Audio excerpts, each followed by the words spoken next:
lounge are located in Santa Rosa, Healdsburg, and right here in Sonoma. Park Point Health Club's in the Sonoma Stompers, proud partner.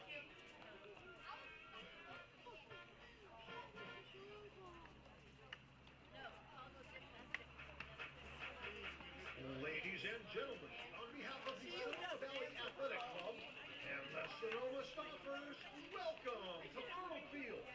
We appreciate your supporting the Sonoma Stompers. At this time, we invite you to have a cold drink and a bite to eat at any of our concession areas. For gourmet ballpark fare, head on over to Jacob's Restaurant, located down the third base line.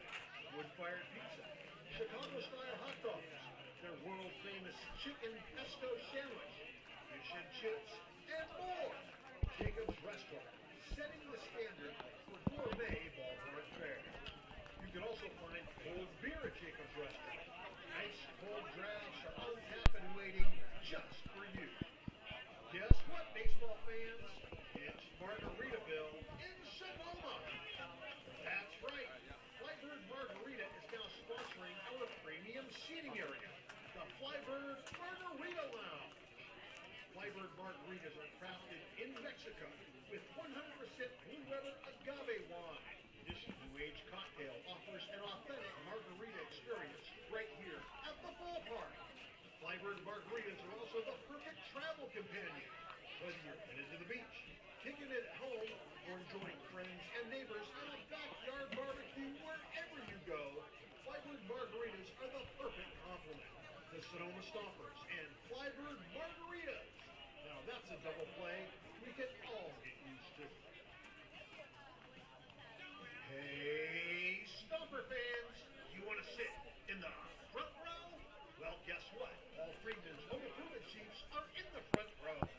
Freedman's Home Improvement. Put the money. If they don't have it, you don't need it.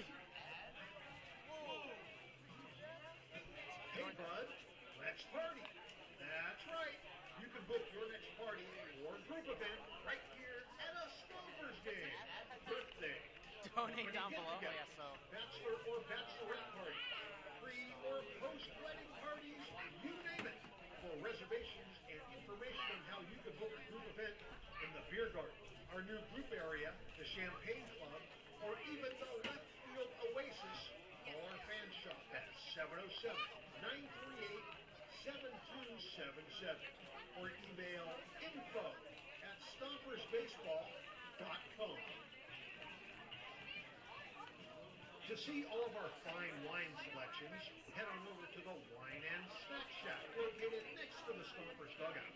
You'll find the best wine Sonoma has to offer, as well as soft drinks, snacks, and candy. The Wine and Snack Shack also has Stompers t-shirts, hats, and souvenirs. Short on cash?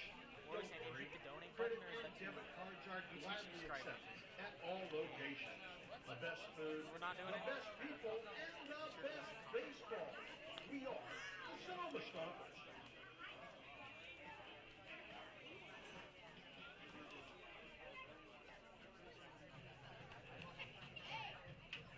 The Sonoma Stompers have partnered with Crandall Roofing.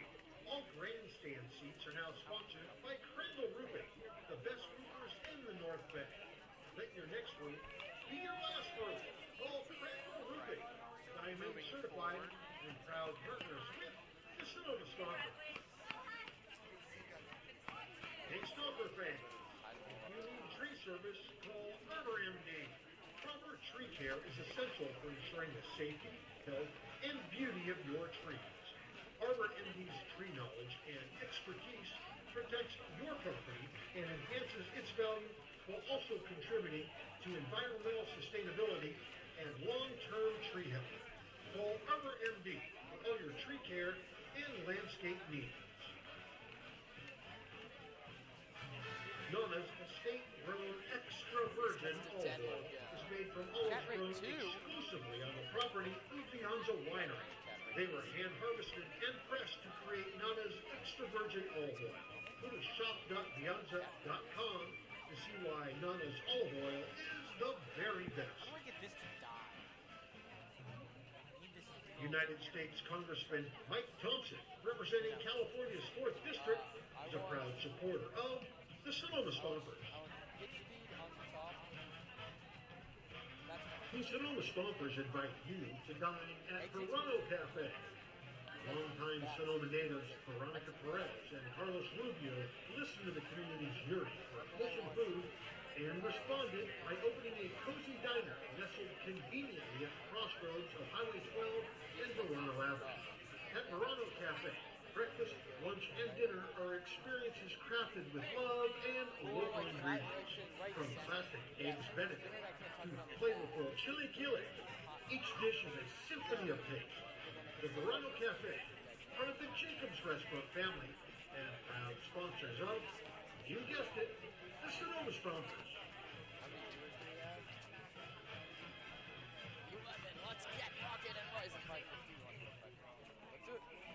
I can't believe this project is taking so long.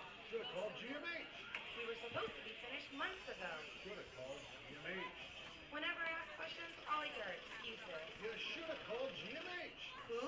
GMH Builders. GMH Builders are the best builders in the business. They work on local projects, large and small, commercial and residential, and are always there to offer solutions, not excuses. Not only that, but GMH Builders are dedicated members of our own North Main community. The homestand continues for the Sonoma Stompers. Game number 3 of the 2025 summer here at Arnold Field. And the first two really have not gone the way the Stompers wanted. A collapse on opening day, leading to a 1-run loss to the Berkovich Honors. And in game 1 of this 2-game set against the Petaluma Express, a 3-2 nail-biter goes the way of the roadside thanks to 9 innings from Luke Dillon. Last night for the Petaluma starter, 9 innings, 6 hits, 2 runs, both of them earned. He walked 3 and he struck out 9. And this is where I bring in my broadcast partner, Roman Raffelli. What did we see out of him last night? Yeah, Luke Dillon was just dominant across the board. Had a couple rough innings, but was able to compose himself, manage the count well, and stay ahead, even with the curveball early in counts. That's been his go-to pitch for years prior, and that's what the Stompers were expecting a lot of off-speed stuff, a lot of junk in the zone, and he was really great with the fastball last night as well. Could locate it wherever he need be, and that curveball was just lights out. The Stompers struggled to do much of anything on him, and thankfully for them, he's not going to be on the card tonight. Yeah, after 110 pitches last night, I mean, his arm's rubber. I don't think it's rubber enough to have any bullets left today. And Stompers lost a 3-2 game. It wasn't like the 8 runs they gave up on opening day. Opening day, what was the biggest flaw? The bullpen. Last night, they turned that around. 2 Stompers relievers, Nick Haas and Gideon Hahn, combined for 5 shutout innings, allowing just 2 hits and striking out 7. This early in the year, manager Zach Pace is trying to find out who his guys are, who he wants to use in a starter role. We saw 3 innings out of Nick Haas, who he wants to go in maybe a shorter relief appearance. Maybe we see more of that out of Hahn with his full sidearm delivery. You see that slider hanging around too many times. Maybe you get a beat on it. What can you say about the Stompers' bullpen performance last night? Yeah, I mean, Gideon Hahn was dominant in his couple of innings of work. That slider was disgusting. He had a couple control issues there, hit a batter on the inside off-speed pitch he was trying to go to, but they've had a pretty good turn of the page. You know, night one, not their thing. Walking as many guys as they did in that 9th inning can be detrimental to the whole pen, not just the guys who threw, but really bounced back last night, especially with Hahn, and that's definitely a reliable arm if we get into a late game here, even potentially, you know, him coming out of the pen, because he's been a two-way guy, played second base in game 1, and, you know, shows he's got some gas in the tank. It'll be interesting to see how they use him tonight. Yeah, Brandon Leone toes the slab for Sonoma today. The 5'10", 180-pound righty out of Turlock gets the nod. That's the pitching side. Let's move over to the hitting side from last night. That left a lot to be desired on the Sonoma end. Just 2 runs, as we mentioned, against Dillon. 6 hits. They got runners in base. They struggled to get runners into scoring position, and then the biggest issue is when they were there, they couldn't do anything. What needs to change with the Stompers' situational hitting? A lot of season left, but something that's jumped out the first couple games. Yeah, they just haven't been able to string hits together for the most part. They've had a couple innings of that where they've put up a couple 3 spots and a couple solo shots. But then the big solo shot last night came from Trent Keys in that bottom of the 9th, where we could have had a tie ball game if Kieran Baker hadn't been thrown out trying to stretch a single to a double. But you got to turn the page. You got to say, we got to be more situational. We got to take more team at bats, quality at bats, look for strikes early in the count, and don't fall behind. They fell behind a lot, and then let Luke Dillon last night dictate how the count was going to go because he was varying his pitches well and had great command. They weren't playing with an attack mindset on the offensive side, and that's something that's got to change tonight because you drop 0-3 at home. That's not a great spot to be, whether it's league play or not. You got to go get one tonight. Yeah, the Stompers lost just 2 league contests all of last season. They've lost 2 in as many days to open up the campaign. And Roman, we did this last night with you. We did a player to watch. You chose leadoff man Landon Akers, and how about it? 3 singles. He didn't score any runs, but nobody really did for Sonoma last night. Look at the lineup card that Zach Pace gave us. Who's jumping off the page for you today? Yeah, for me today, it's Trent Keys. He had that solo shot in the 9th, an absolute bomb to right. Going to look to continue that dominance here. Came in the 8th and was immediately impactful. Had a couple nice defensive plays as well. He's hitting lower in the lineup today, but needs to have a big impact. Yeah, Trent Keys 0 for 3, all 3 strikeouts opening day. Pinch hitter. He came in as a defensive replacement. His first at-bat, his only at-bat, he sends the ball over the wall. A nice lefty swing. He pulled it out, and that was a big moment in the 9th inning. We talked about Kieran Baker gets thrown out. The at-bat before that would have tied the game. Instead, it's Keys' first home run of the season. I wouldn't be surprised if we see him get a lot of run at first base and hit a couple more over the wall. Well, Zach Pace and Jeff England are talking to our umpires at home plate, so we'll step aside. That's all the time we have on the Sonoma Stompers pregame show. Game 2 between the Stompers and the Express coming up on the other side. You're watching the Sonoma Stompers Broadcast Network. Guess what, baseball fans? It's Margaritaville in Sonoma. That's right. Flybird Margarita is now sponsoring our premium seating area, the Flybird Margarita Lounge. Flybird margaritas are crafted in Mexico with 100% Blue River agave wine. This new-age cocktail offers an authentic margarita experience right here at the ballpark. Flybird margaritas are also the perfect travel companion, whether you're headed to the beach, kicking it at home, or enjoying friends and neighbors at a backyard barbecue wherever you go. Flybird margaritas are the perfect complement. The Sonoma Stompers and Flybird margaritas. Now that's a double play we can all get used to. Hey, Stomper fans, you want to sit in the front row? Well, guess what? All Friedman's Home Improvement seats are in the front row. Friedman's Home Improvement. If they don't have it, you don't need it. Hey, bud, let's party. That's right. You can book your next party or group event right here at a Stompers game. Birthdays, company get-togethers, bachelor or bachelorette parties, pre- or post-wedding parties, you name it. For reservations and information on how you can book a group event in the beer garden, our new group area, the Champagne Club, or even the left field oasis, call our fan shop at 707-938-7277 or email info@stompersbaseball.com. To see all of our fine wine selections, head on over to the Wine and Snack Shack located next to the Stompers dugout. You'll find the best wine Sonoma has to offer, as well as soft drinks, snacks, and candy. The Wine and Snack Shack also has Stompers t-shirts, hats, and souvenirs. Short on cash? Don't worry. Credit and debit cards are gladly accepted at all locations. The best food, the best people, and the best baseball. We are the Sonoma Stompers.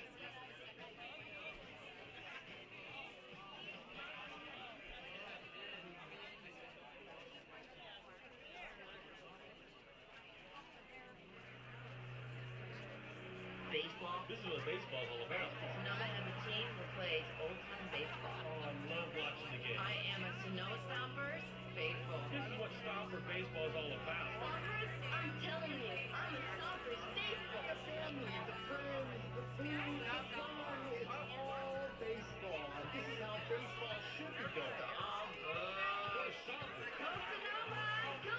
I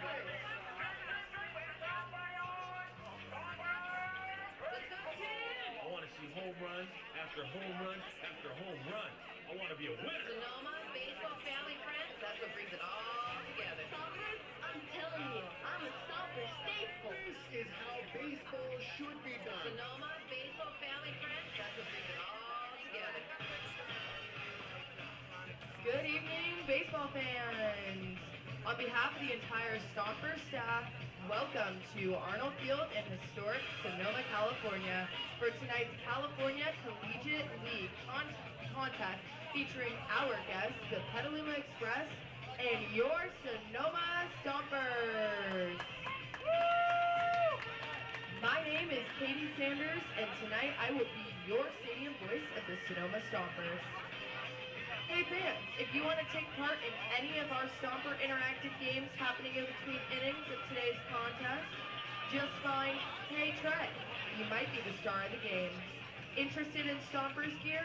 You can purchase Stomper t-shirts and hats at the Stompers souvenir stand, located behind the Stompers dugout. Short on cash? No problem. Credit cards are accepted at all locations. While attending tonight's event, I'd like to remind all spectators to please be aware that baseballs, bats, and other objects may fly into the spectator area. This can be very dangerous and can cause serious injury. Please be alert at all times when you're in the spectator area, and please inform children in your care of these risks. I'd also like to remind everyone to visit the left field line concession stand for Gourmet Ballpark Fare presented by Jacob's Restaurant, wood-fired pizza, Chicago dogs, fish and chips, and more. Jacob's Restaurant is located in Sonoma at 1266 Broadway, right next to Traintown.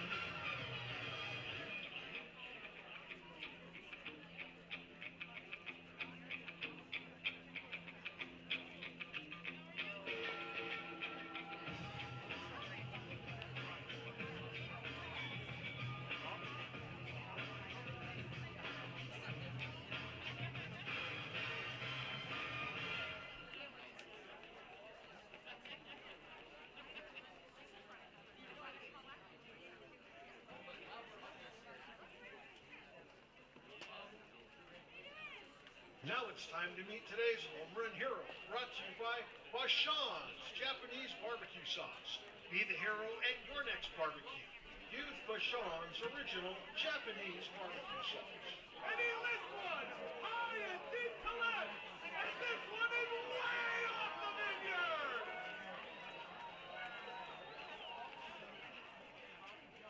Thanks to Bashan's Japanese barbecue sauce, if any Stomper hits a home run, one lucky fan will win 2 tickets to a Stompers game and a bottle of Bashan's Japanese barbecue sauce.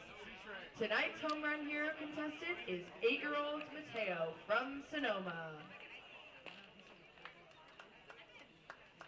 I like drinking beer, lovely, lovely beer. Beer, beer, beer, I'm going for a beer. Beer, beer, beer, I'm gonna drink some beer.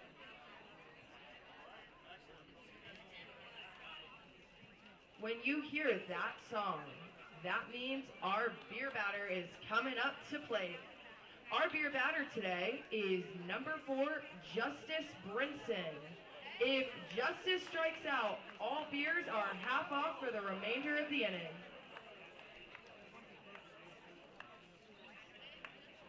Hello, Sonoma! How's everybody doing today?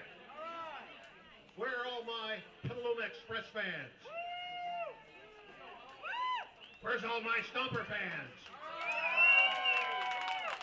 Fantastic. Hey, we got a great show tonight. We've got Sonoma Little League here. Let's for Sonoma Little League. For Sonoma Little League night, we have the Majors champions. It's the Red Sox this year. Let's hear it for the Red Sox. And the AAA champs are the Twins. Let's hear it for the Twins. Hey, before I get started here, I want to remind everyone that we've got beer and we've got candy and snacks over at the Snack Shack over here. And we've got Bashan's barbecue sauce on lots of the dishes over here at Jacob's Restaurant. We've also got wood-fired pizza, fish and chips, lots of ballpark delicacies. Try their chicken pesto sandwich and their shortbread, their short rib sandwich. Fantastic. Annaba Wines is here pouring wine today. They're pouring a rosé, a chardonnay, and a red blend. And those are $7 a glass, and all proceeds benefit the Stompers Meal Fund. So, have a drink, glass of wine, be the Stomper. It's a great deal. The groups we have with us today, we have Flowery Elementary. Let's hear it from Flowery Elementary. All right, we got them all over the place. They're in the beer garden, so elementary kids in the beer garden. And then in the Champagne Club, we have Kelly Gold Softball. Hey, Kelly Gold, how you doing? Fantastic. So we've got some first pitches tonight. First, we're going to have Eliana from Cali Gold come up and throw out a first pitch. She is a softball player and a damn good one, if I'm been told correctly. You ready? Where's my catcher?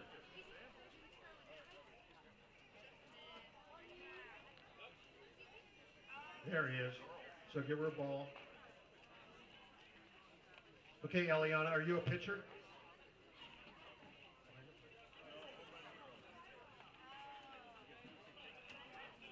Okay, Eliana is a catcher. So she probably has a good arm. You can throw it from wherever you like, Eliana.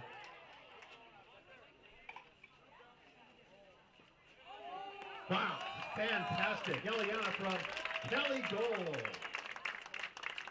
All right, our next first pitch is from the Majors champions for Sonoma Little League, Drake Shantz.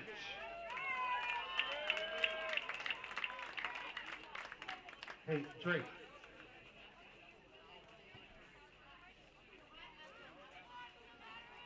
What are those? Props? Are they okay to pitch in? All right, we're going to see. Now, Eliana threw a fantastic first pitch. What are you going to do?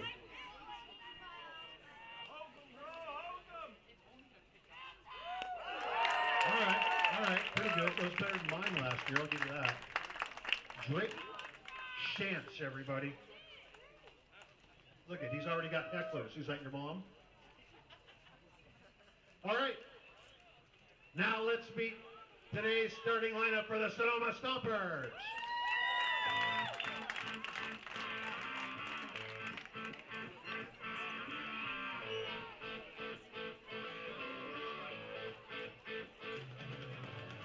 Leading off from Bellarmine University, center fielder number 33, Landon Akers. From CSU Northridge, batting in the 2 spot. He's at shortstop, number 3, Colton Boardman. From SRJC, batting third, left fielder, number 6, Nick Sebastiani. Batting cleanup for the Stompers. From Louisiana Tech, third baseman, number 49, McCann Libby. From Pepperdine, batting 5th. He's catching today, number 46, Esteban Sepulveda. From Solano Junior College, batting 6th. Playing right field, number 40, Cameron Taylor. Batting 7th from Los Medanos, first baseman, number 25, Trent Keys. Batting 8th from Tulsa Marin, designated hitter number 4, Ben Sebastiani. Batting 9th from Modesto JC, second baseman number 19, Adam Al Harvey. And starting a pitcher for the Stompers from Modesto Junior College, number 27, Brendan Leone.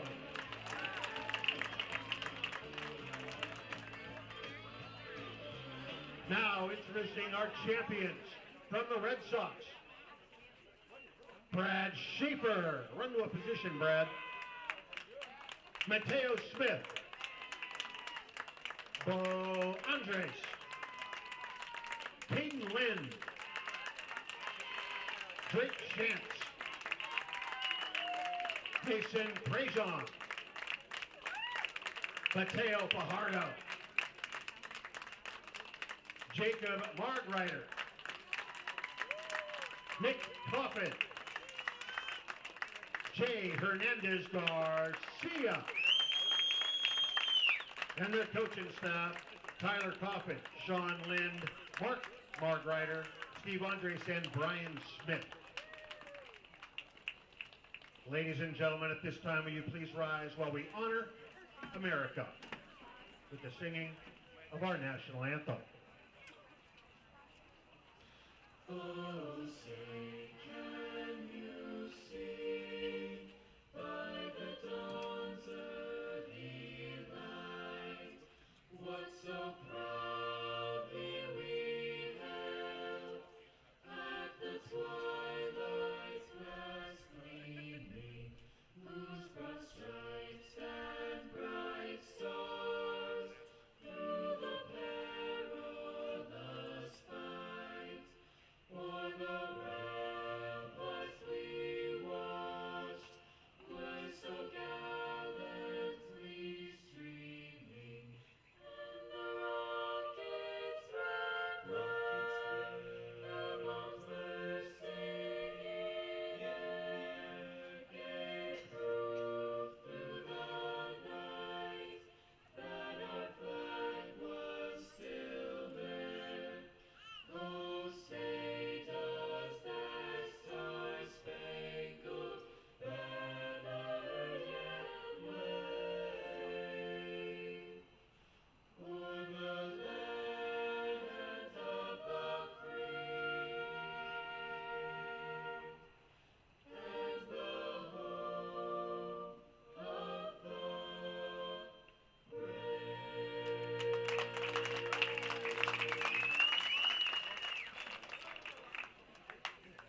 Thank you, and God bless America. Welcome back to the Sonoma Stompers Broadcast Network, just about set for action. A little bit of Friday Night Lights here at Arnold Field in Sonoma. Game 3 of the regular season and Game 2 between the Stompers and the Express. The last time these two teams meet in out-of-league play this season, the Stompers looking for their first win of the campaign and to even up the season series and end the season series at 1 apiece. Petaluma Express, also part of the Petaluma Athletic Edge baseball family, managed by Jeff England. Here's the lineup he sends out. The center fielder, Jelani Mason, leads off. The right fielder, Kalen Clemens, hits second. And the designated hitter, J.T. Summers, hits third. The second baseman, Lucas Schaefer, cleans up. The shortstop, Kays DeRomalar, hits in the 5-hole. The left fielder, Will Tokar, then the first baseman, Justin Lucas. 8-9 goes Blake Bryson and Justice Brinson. The former Stomper returns for the other side this time. And here's the defense, that Bell face, announced by manager Zach Pace. Nick Sebastiani in left field. Landon Akers gets his third consecutive start in center. Chase Taylor out in right. McCann Libby's at third base. Colton Boardman's at shortstop. And the right side of the infield is Adam Alharbi and Trent Keys. Keys is my broadcast partner, Roman Raffelli's player to watch today. And on the mound is Brandon Leone, the right-hander, out of Modesto Junior College. He stands 5'10", 180 pounds, born in Turlock, California. For Modesto this past season, 12 appearances, one of them starts. 32 innings pitched and a 5.63 earned run average. He struck out 3 more players than he walked, 22 and 19. He'll face Jelani Mason, Kalen Clemens, and J.T. Summers here in the top of the first inning. Leone, wearing the Stompers home white uniform, Stompers scripted in navy across the front, is ready. Jelani Mason in the Petaluma Express red stands in from the left side. And at 6:14, the first pitch of the ball game misses outside for ball number 1. 6:14, first pitch. It's 89 degrees still here in Sonoma as that one's up and away for ball 1. It keeps getting hotter by the day. It was a beautiful 70 degrees on opening day. It's a scorching 90 right now. Leon's behind 2-0. He pitches, and that's a called strike by the home plate umpire, Blake Dempsey. Andrew Bernius is helping him out in the field today. Leon ready to pitch a 2-1 as he stares in to get his sign from Sepulveda, and it's lined hard but foul the opposite way. The count's evened up at 2 balls and 2 strikes.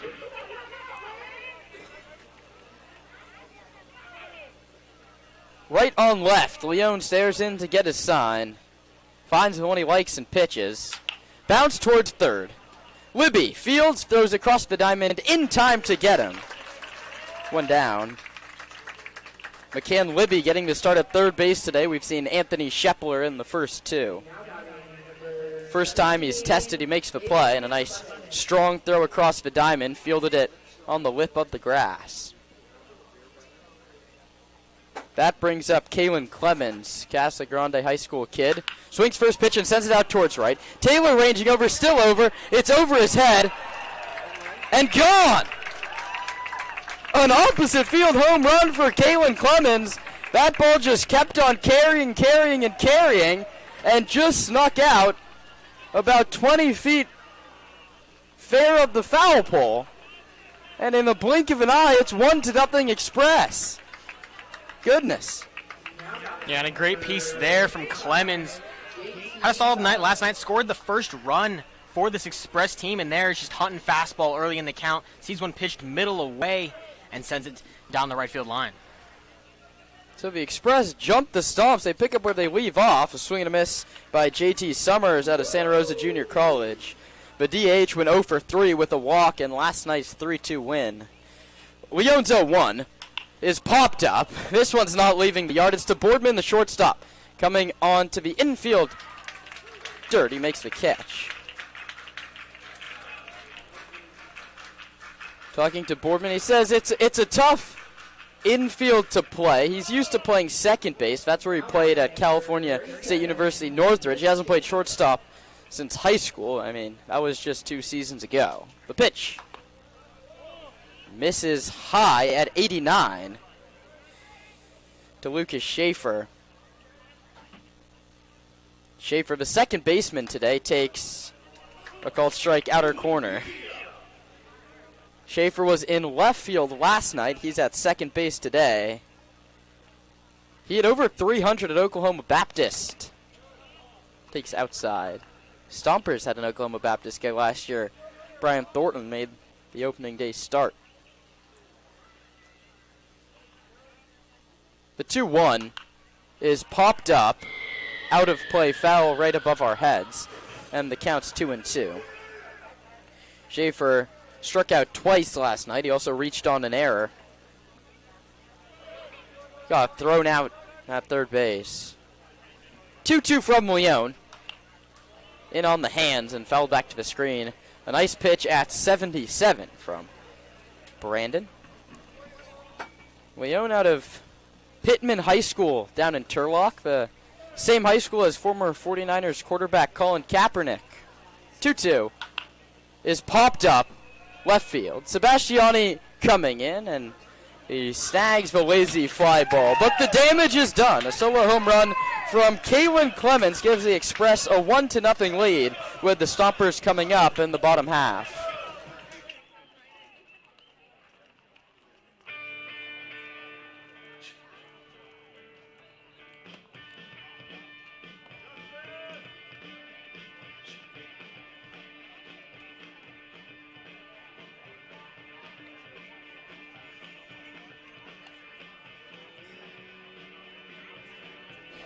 Welcome back here on the Sonoma Stompers Broadcast Network. The Express get one in the top of the first. They jump all over Leon, an opposite field home run by the 2-hitter Kalen Clemens. And he's in right field today. Let's give you the rest of the defensive alignment while you're at it. Mason in center and Tokar in left. Third to first will go Bryson, DeRomola, Schaefer, and Lucas. Justice Brinson, the former Stompers, the battery mate today for Aaron Devines. And Devines is a great story. He hasn't pitched competitively in nearly 2 years. He got Tommy John coming out of high school. He went to Petaluma High right around here. Very good. Committed to Cal, and then played fall ball last year. Redshirted his freshman year 2 years ago. Played fall ball last year, got Tommy John. So he hasn't thrown a competitive pitch since high school. I mean, fall ball is real baseball. You're playing other teams, but it doesn't really matter. And now he hasn't pitched really off a mound in a full year recovering from Tommy John. That's quite an accomplishment to be back out here, Roman. Yeah, and that's what you love to see. Tommy John, the 2 worst words in baseball, set you back anywhere from a year to even 18 months in some of the more severe cases. So seeing him back out on the bump in summer ball is a great sign. And the Express give him a 1-run lead to work with early. Just needs to go out there, pitch confidently, and trust his stuff. Yeah, Devines, the right-handed pitcher, will face this Sonoma Stompers lineup, announced by manager Zach Pace. The center fielder, Landon Akers, the shortstop, Colton Boardman, then the left fielder, Nick Sebastiani. Third baseman, Cam Libby, catcher, Esteban Sepulveda, the right fielder, Cameron Taylor. 7-8-9 goes to first baseman, Trent Keys, the DH, Ben Sebastiani, and Adam Al-Harbi. Rounds out the 9 for Pace, and really, however this start goes for Devines, even watching this game through a Stompers lens, you just have to be happy to see him back out on the diamond. Akers will lead off as Dave Hoke, the third base coach, heads down to his station. Jacoby Heyer down the first base line. Zach Pace, the manager. Paul Materena is the hitting coach, and Kenny Meimerstorff, a new addition to the staff this year. Number 33, Landon Akers. Akers, 4 for 7 on the season. He had 3 hits in last night's game as Roman's player to watch. We'll see how he follows up that performance. Devine, 6'4", 240 pounds. Big presence out on the hill, and his first pitch to Akers is a fastball, 89 miles an hour down the middle. Welcome back to organized baseball, Mr. Devines. I don't think he's lost a tick. That one poured in there at 89. The 0-1 is high. 89 miles per hour again, way upstairs over Akers' head. I don't know if we're going to see 110 pitches out of him tonight like we saw out of Luke Dillon yesterday. 1-1 coming. Righty on righty. Akers takes outside 2-1. There was the breaking ball at 79. It just drifted off the edge.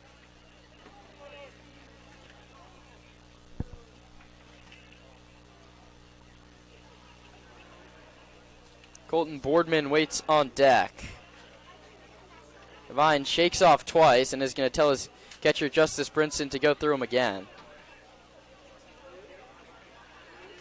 It's 2 balls and 1 strike. The leadoff man Akers pops it up. Right field. Clemens coming on. He makes the call and the catch in the bright sunshine. And Landon Akers is retired.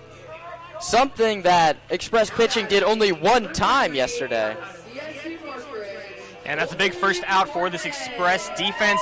Akers, one of the hottest bats in the lineup, his 3-for-4 day yesterday, like you just mentioned, but a big first out to get there. Just want to continue the dominance down the lineup. Now the first lefty Zach Pace sends out is Colton Boardman. Shortstop takes a called strike 1. 90 miles an hour from the tall right-hander. Boardman 1 for 6. He's also walked 3 times and played a very good shortstop 2 games into the season. 0-1. Up and outside. 1-1, 90 miles per hour again. Nick Sebastiani awaits on deck.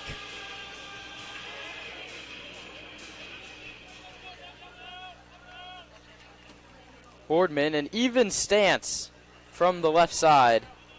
Devine's working off the first base side of the hill, pitches. And Boardman fouls that one off his front foot. That one always hurts. Even has the guard on that front ankle. I think that one just got him square in the foot. And the catcher, Justice Brinson's going to give him a little bit of time. He walks his pitcher now 3/4 of the way back to the mound, and they're still talking. It seems like they haven't exactly been on the same page to start this ball game, and that's usually how things are, especially the early days of summer ball. I mean, these guys are coming from all different universities for the Express around the state. It's their first time as a battery. The 1-2 to Boardman. Outside. Counts 2-2. Good take from Colton. Yeah, that's a great take there, and just excellent presence in the box. Boardman down 1-2 early, but not afraid of taking a ball on the outside corner. The 2-2 offer is bounced to third. Bryson gloves and throws off the glove of the first baseman, Lucas. And we'll wait for an official ruling on that. It would have been a close play. I think they get him, and it's going to go as an E3.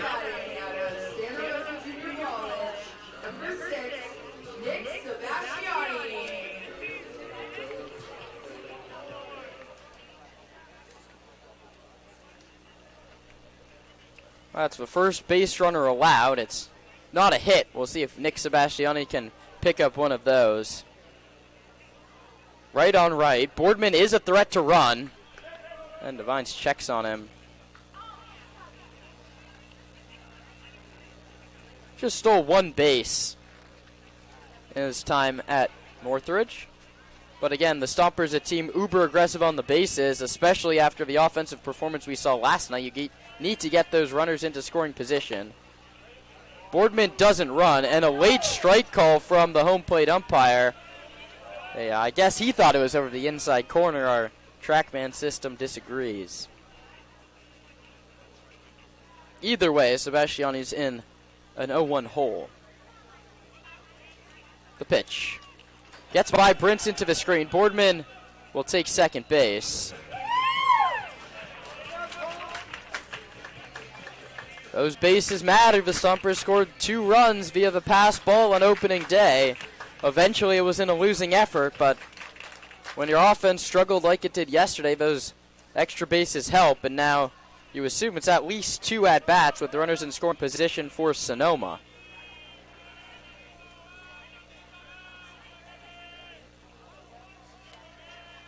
Devines checks second and delivers outside 2-1. And if you're Colton Boardman there at second base, you don't want to be content at that getting the free 90 there. You want to keep looking for another one.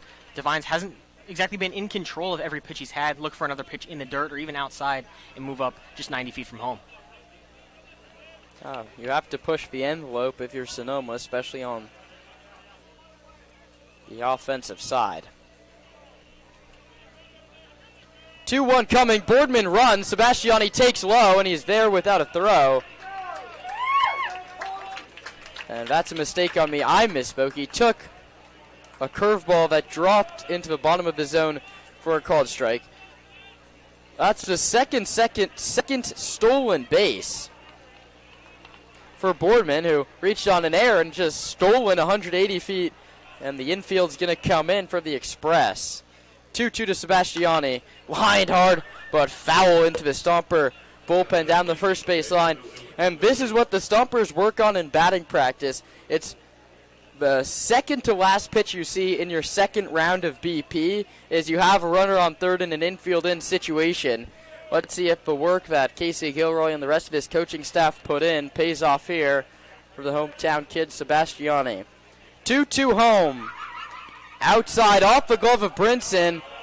Boardman, I don't think, got a great read on it. He's going to head back to third. I think he could have stolen that one. Devines was very slow to cover home plate off the hill. Yeah, and that one comes with reps. I mean, you haven't been out there for a while. Yeah, it's a tough read there, especially with the right-handed batter. Really tough for him to see because there's 3 bodies between him and the ball there down the third base line. Ultimately a conservative play, but not a bad one. 3-2. Now coming to Sebastiani, looking to tie up this game. Just getting started. 1-0 Express in the first. Vines ready for the payoff home. The pitch is lined towards right. Clemens comes on. He makes the catch chest high. Boardman tags. Here comes the throw. He is out at home plate. What a throw. Have yourself a thirst inning. Kalen Clemens, a home run on the offensive side of the ball. And how about a defensive putout on the other side? Outfield assist Clemens. It goes 9-2 on a hop. And Boardman, who stole second, stole third, tried to steal another free 90. He won't do it. The Express lead the Stompers 1-0 after 1 on the Sonoma Stompers broadcast network. All right, the kids are going to line up on the baseline. Rawhide is going to get on second base. All right, hurry up, Rawhide. Now, we've been working on this, Rawhide, right? You know which way to run, right? Yes. All right, get on second base. We got lots of kids from the Red Sox. We got lots of girls from Cali Gold.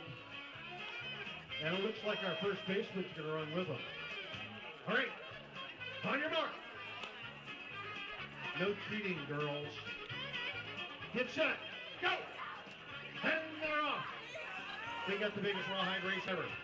We got shoes flying all over the place. We got kids cutting corners. We got a speedy one in front, but oh no, from the end, down the stretch they come. Kelly Gold with the winner.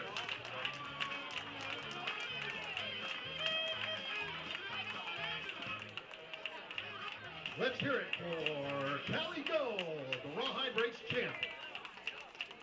Hey, Rawhide. What happened? Well, you know, you'll do better next time, okay? We're going to go to Sonoma Fit and we're going to work out. Park Point Lodge and work out. You got that? All right. That's the Rawhide race brought to us by Pets Lifeline. Anything you need for your pet, spay, neuter, rehoming, Pets Lifeline is there for you.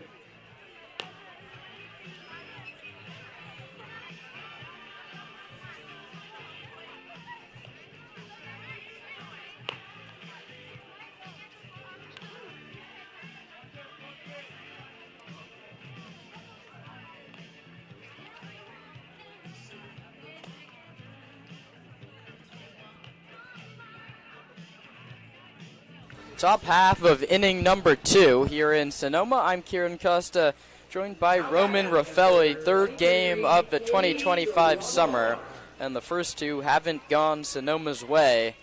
Looking to find themselves in the win column for the first time this year. Brandon Leone out for his second inning of work. It's Kays DeRomoir, Will Tokar, and Justin Lucas. First pitch misses up. 87. Leone's been there just around that mark all night. Wind blowing out to center. The pitch outside 2-0. And we go back to the way the last of the first ended. Colton Boardman gets thrown out at home plate on a fly ball, or a sac fly attempt, you could say, from Sebastiani. The 2-0 is grounded to third. And that's going to eat up Libby and go down the left field line. Rolling near the corner, Sebastiani gets over to cut it off. He's struggling to pick it up, and it's a double for Kays DeRomoir. I mean, that's a really tough play for McCann Libby. It's the second hit. We go back to that play, Roman. I think you have to send him there. It's a tough play. The ball looked like it was going to travel a little bit further than it did. Really turned into more of a line out, only about 50, 60 feet into right field, and ultimately that's a gamble. That's a play you can risk early in the game. The pitch is inside. It misses to Will Tokar out of Santa Rosa Junior College. He had .333 in 27 games. An on-base percentage, nearly 500. Includes 6 extra base hits. 1 that left the yard. 1-0. Coming righty on right. Off-speed pitch.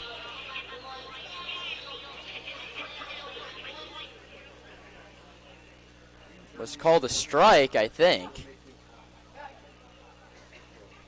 We're still waiting on Blake Dempsey to give us the count. And I was talking to Dave Hoke about this exact issue of when you want to send that runner from third after the opening game when we saw a lot of stop signs. Because he has no read on how fast his players are yet, and you really don't know the arm strength of these outfielders. I think you have to push the envelope. That had to be a perfect throw to get him, and to Clemens' credit, it was. That 1-1 is bounced to second, and it's kicked by Adam Alharbi. A nice backup by Boardman, and that one has to go as an error. That's an E4. And that brings up Justin Lucas, and all of a sudden the Express could hang a crooked number. And all we've seen from Express pitching has been nails in the past 10 innings. First and third, big situation for Sonoma. Trent Keys holds on the runner at first. Not running. Outside corner called strike. 88 miles an hour painted the black. It's 0-1. Good pitch to get out ahead. Justin Lucas hit over 300 at Mendocino College. He's heading to Sonoma State in the fall, and an ugly swing there. Hacksaw on the inside. It's bounced back to the screen. 0-2. Yeah, we're seeing Leon work two fastballs. He's got a four-seam, and he's got that two-seam there. Threw it as the first pitch. Kind of started it off the black a little bit on the outside against Lucas, and then went right back in on the inside corner, sawed him off, and quickly ahead 0-2. 0-2 coming. Put away pitch if Leon has one. Here it is. Outside. He went to the breaker and it missed. 78 on the gun. Ball and 2 strikes. DeRomar doubled and Tokar reached on an error. Runners on the corners with nobody out. This one's bounced back up the middle. Alharbi gloves it. Flips to second for one. Boardman's turn is not in time. It's an RBI fielder's choice for Lucas. DeRomar scores on the play. Tokar is erased, and he's replaced at first base by Lucas. Your putout goes 4-6, or 4-6 RBI for Justin Lucas. And then phrase as old as time, get one out in a double play situation. That's exactly what Alharbi did, and he bounced back from making the error the previous at-bat. This one's sent toward center on the first pitch. Coming on is Akers. He's not going to get it, but he's going to throw him out at second base. That's a ball where Akers never really had a chance to make the play, especially after starting back. But he comes on, and that's just a tough situation if you're Justin Lucas. What are you going to do there? That goes 8-4. A couple strange fielder's choices in this one. They ultimately are really weird put out in a weird situation if you're Justin Lucas, because you got to freeze about halfway, but with the ball like that, it's tough to tell if it's going to die or if it's going to carry a little bit further. And just a great play from the Stompers defense. Bryson now at first base as he watches the first one to Justice Brinson miss low. Brinson played for Sonoma last season all summer as a backup catcher. Didn't get any run at Azusa Pacific this season. In 13 games for Sonoma, he went just 1 for 23. And he awaits the 1-1. Called strike 1-2. But he went 1 for 23. That's his average. But his on-base percentage was .333. He walked 5 times and was hit by a pitch 3 times. So in the end, he got on 11 out of his 33 plate appearances. 1-1. Misses. Nice frame job by Sepulveda to bring it back off the corner. Now, Brinson's ahead 2-1. 2-0 Express. Lone runs in the first and here in the second. Leon pitches. Brinson takes upstairs. And we talked about that on base percentage. He's in a leverage count here against Leon.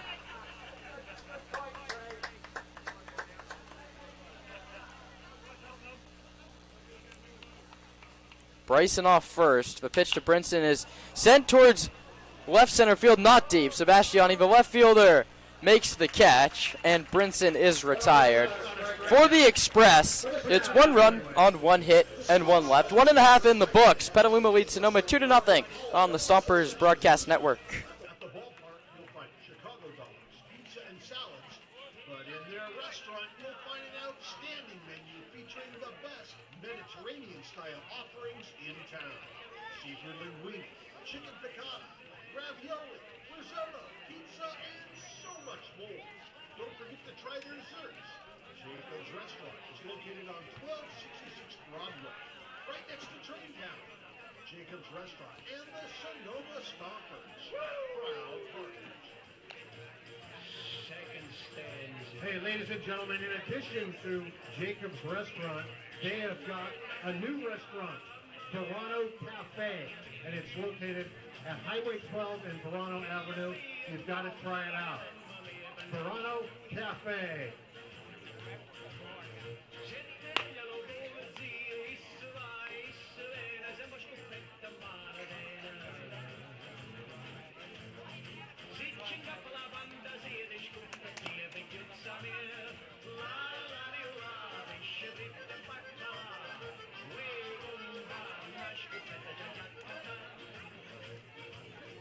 And now for you nice ladies and gentlemen out there who don't understand the Italian language, I'd like to do two choruses in Greek.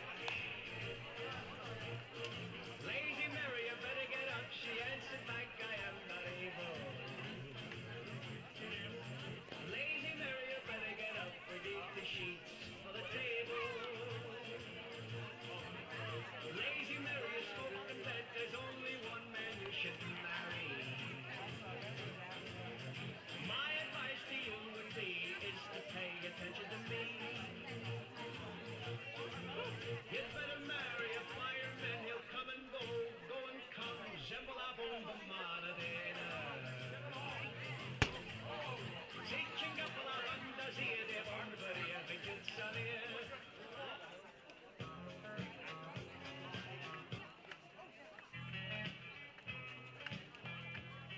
Now batting from LA Tech, Louisiana, number 49, McCann Libby.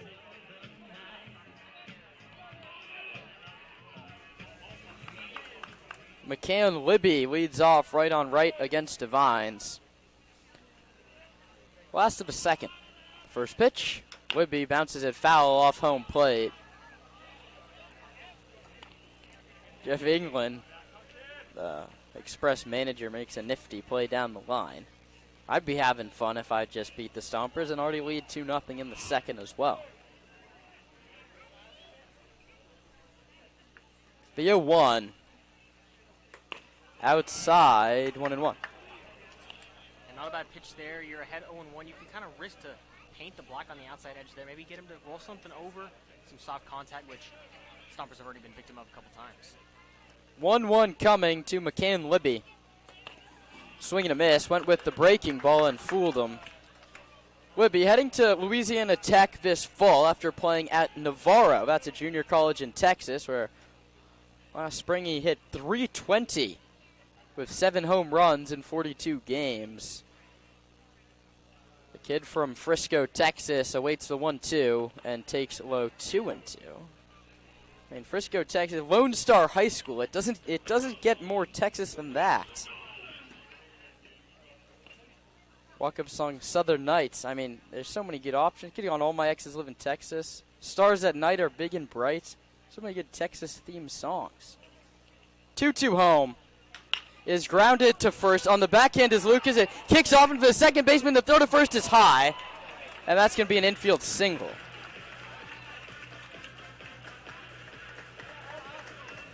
We almost, Roman, had a 3-4-1 putout, but the second baseman Schaefer's throw was high to the covering Divines. And one adjustment that he made, we saw him late covering home last inning. He was on it covering first base there. There in time, it looked like it was going to be a 3-1 putout, but a hard hit ball kind of kicked off the glove / ankle of the first baseman, Lucas. And credit Brinson there, getting down the line to block that ball after the overthrow, not allow extra bases. That brings up Esteban Sepulveda. The catcher takes a first pitch breaking ball that drops right down the middle at 76 miles an hour. A righty up and loosening for the Express. As we mentioned, it's the first game action in quite a while for the righty for Petaluma. So you'd think the pitch count has to be no more than 40 pitches. He's only at 20 right now. Sepulveda lines that one into left field. That's a base hit. Dunks in down the line. Dave Hoke will throw a stop sign up for McCann Libby. They go station to station. Back-to-back singles to start the second frame for Sonoma. Something brewing for the home squad, and here comes Cameron Taylor. Taylor played on opening day. He went 1 for 3 with a single.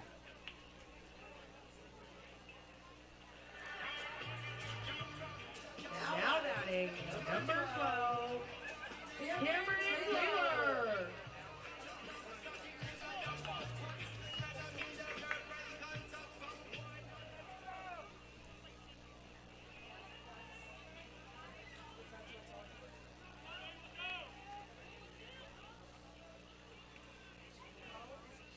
Here comes the first pitch is high. That's Kieran Baker batting, not Taylor. Correction, Kieran Baker.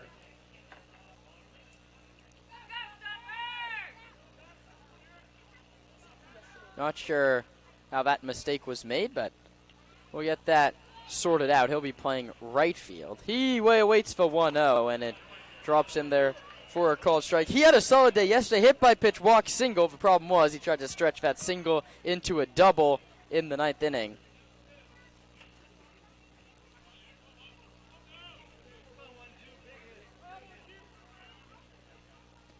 Here comes the 1-1 delivery to Baker. The College of San Mateo standout waits and takes upstairs 2-1. And getting thrown out in the ninth last night, not typically a play you'd be upset at. It's just the following batter was a home run over the right field wall. Would have tied the game. You want the aggressive approach. You want your guys to be scrappy on the base paths. Just an unfortunate time for that one. But you're the leadoff hitter in the ninth, down 2 runs, and your offense hasn't done anything. I don't know if that's the situation you try and stretch. 2-1 here is sent out of play, foul over Jacoby Iver, first base coach's head. Kicks up off the bullpen roof, and the count's 2-2.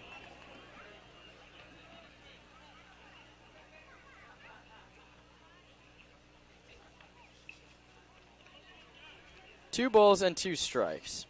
Libby leads away from second base. Sepulveda leads away from first base. The Stompers looking to answer here in the second inning. Lots of hitting room on the right side of the infield. Here it is. Baker lines it hard, but foul back to the screen. Pitch in on the hands. He fights it off.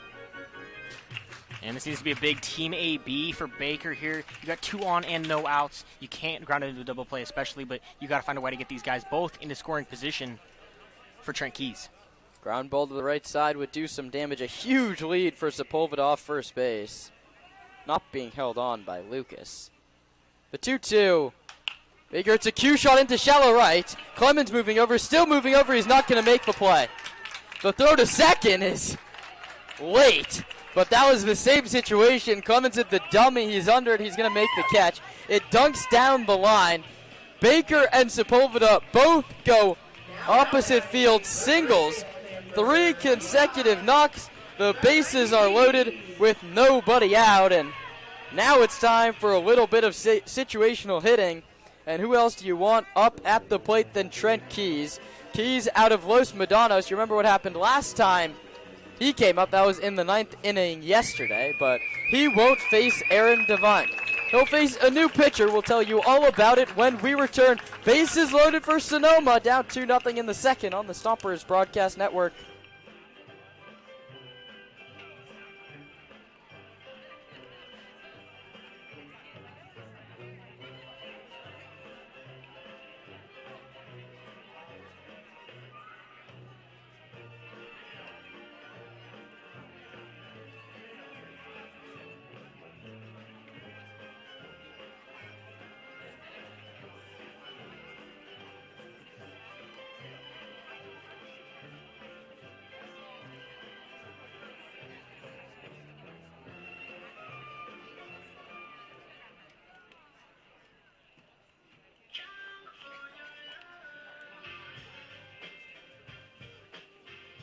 Hey kids, if you signed up for the sack race, go to the left field foul pole right now.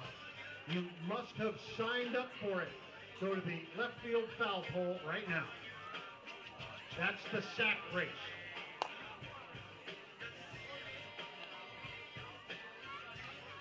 Now pitching number 55, Chris Riddell.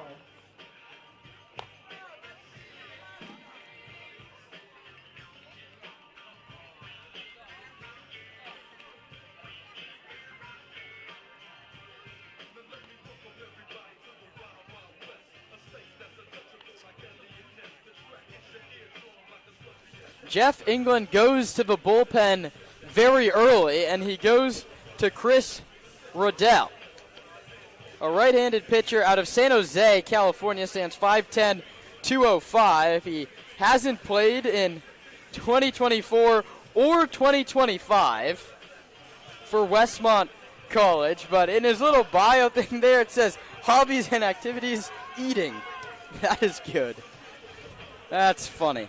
He comes into a real tough situation. Bases loaded, nobody out. For Trent Keys, who homered in his only at-bat yesterday in the 9th inning. Let's see what he can do here. Single, single, single off Divines. Now the righty Riddell delivers strike number 1. Keys checked it. This first bases loaded movement is brought to you by Friedman's.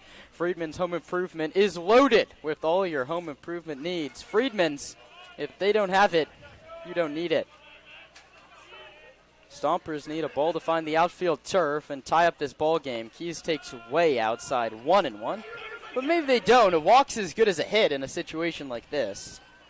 What if you're Trent Keys, you're just trying to find a way on, have a productive out, nonetheless, a deep fly ball, or even a hard grounder into a gap. Now the infield back. The third baseman is in on the grass. The first baseman is playing in front of the runner, Baker. That one's up and outside, 2-1. Keys ahead in the count. You can't lose him. No place to put the left-handed hitter out of Los Medanos. Hit .282 with a .382 on base percentage and 25 RBIs for LMC last year. The 2-1 is a check swing. It kicks away from Brinson, and no movement from McCann Libby. Riddell covered his base. He checked his swing. And see what happened on the appeal.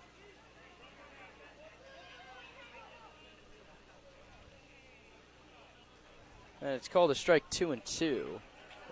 It's 3 balls and 1 strike. They said he did not go around on the pitch. And now this one has to be in the zone. Something's got to happen here, and it's a swing and a miss.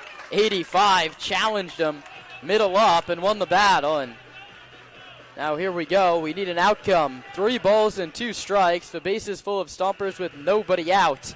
In inning number 2, they trail the Express 2-0. 3-2 coming to Keys. The righty Riddell sets at the letters. Keys with a slightly closed stance from the left side. Strikes out swinging. Fastball challenged him again. Keys down on strikes for the 4th time in 5 at-bats this season. And that's a big out there for Petaluma. Now you make the double play. You're saving grace here to get out of the inning. 1 out and a force at any base. A soft hit ball could see him go home, or even the third baseman step on it and go across. Really opens any door for the defense. Double play now gets him out of the inning, and Ben Sebastiani, a right-handed hitter out of College of Marin, takes low and outside. He went 4 for 28, a home run and 5 driven in. Struck out in his only at-bat off the bench. That was back on opening day. Righty awaits the 1-0. Outside corner for a called strike. It's a good pitch. Oh. Chris Riddell trying to work a magic act out of the Petaluma Express bullpen. Sebastiani feet close together, ever so slightly open stance. Waggles the bat behind his head, awaits the 1-1. Low outside, 2-1. Same situation, you have to put the ball in the zone. No place to put the young right-handed hitter. Adam Al-Harbi waits on deck. 2-1. Gets away from Brinson. Here comes the run and the throw. Not in time. Stolen base, McCann Libby. Everybody moves up 90 feet. And Sonoma's on the board. It's 2-1. That run charged to Aaron Devines. And a big play there. McCann Libby, yes, the whole way home. Saw got past the catcher and was off to the races. Slides in head first for the first run of the Stompers. And that's a big one. You can't get out. You can't let the defense get out of this situation. Bases loaded, no outs, without a run. So securing one is big. And now the infield comes in for the Express. That was clearly a cross-up. Brinson set it away. The pitch clipped the inside corner, is what we were told, but kicked off his glove. 3-1 home. Sebastiani walks on a fastball away, and let's reload up the bases. First walk issued by Express pitching. That brings up Adam Alharbi. Alharbi 0 for 4 in last night's ball game, 2 for 8 on the season. Picked up a couple knocks on opening day. Was in the 9-hitter on opening day, the 7-hitter yesterday. Back to second leadoff today, and he grounds this one up the middle, could be 2. Shortstop to second, and he dropped the baseball. Wow, the Stompers catch a break on what couldn't have been more of a tailor-made double play. And you can never assume that that double play is made, so it goes as a fielder's choice and an RBI for Alharbi. Sepulveda comes in to score. Sebastiani erased. So now Baker's at third base. Alharbi's at first base, but most importantly, the game's tied 2-2. That one goes 6-4.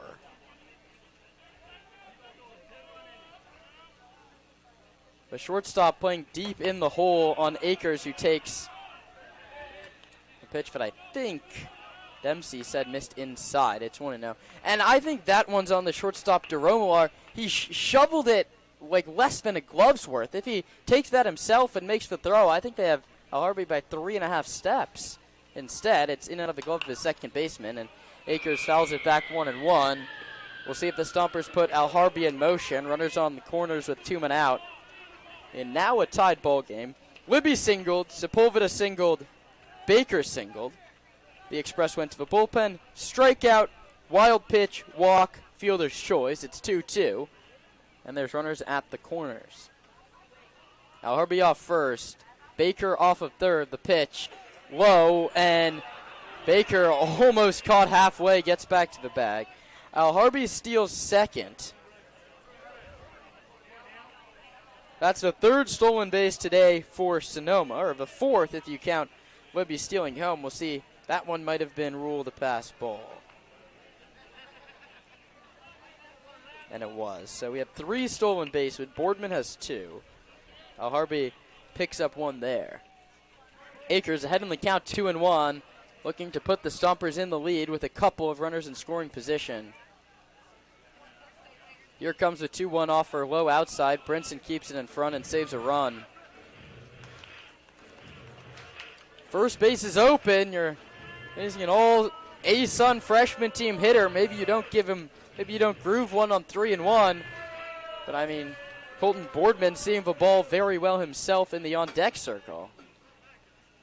As the bottom of the lineup has set the table for the top for the Stompers. The 3-1, Akers pops it up. Third base side, Brinson, the catcher, will be called off by the third baseman, Blake Bryson, who makes a diving catch on some very poor route efficiency, but that doesn't matter because the ball ends up in his glove. For the Stompers, it's 2 runs on 3 hits and 2 left. 2 innings in the books. We're tied at 2 on the Sonoma Stompers Broadcast Network. The Stompers are proud to have Adams Chiropractic as our official chiropractor. Keeping our players healthy and in the lineup is our #1 priority. And Adams Chiropractic is right there every step of the way. Thanks to Dr. Lawrence Adams.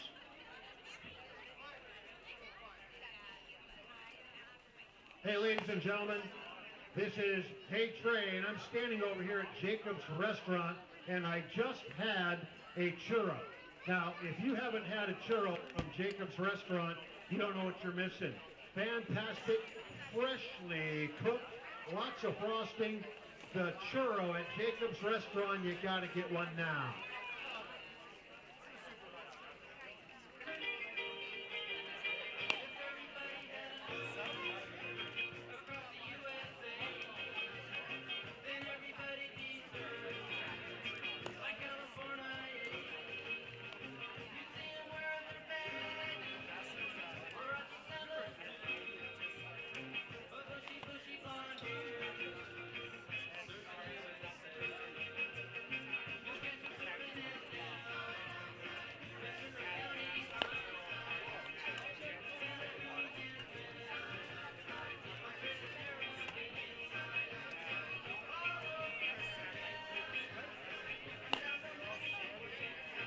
Ladies and gentlemen, I am here at the wine tasting table, Anima Wines.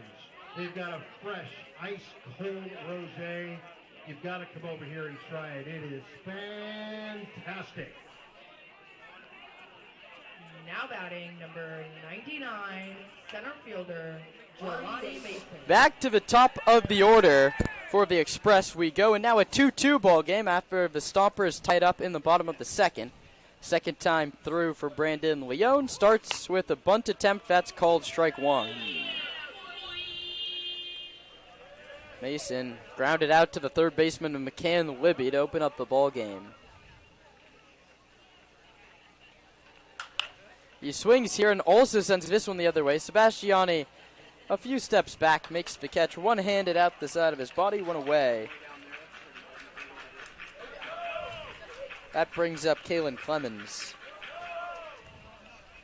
Clemens, we flash you back to the first inning. Hit an opposite field home run right over the Freedman's Home Improvement banner down the right field line.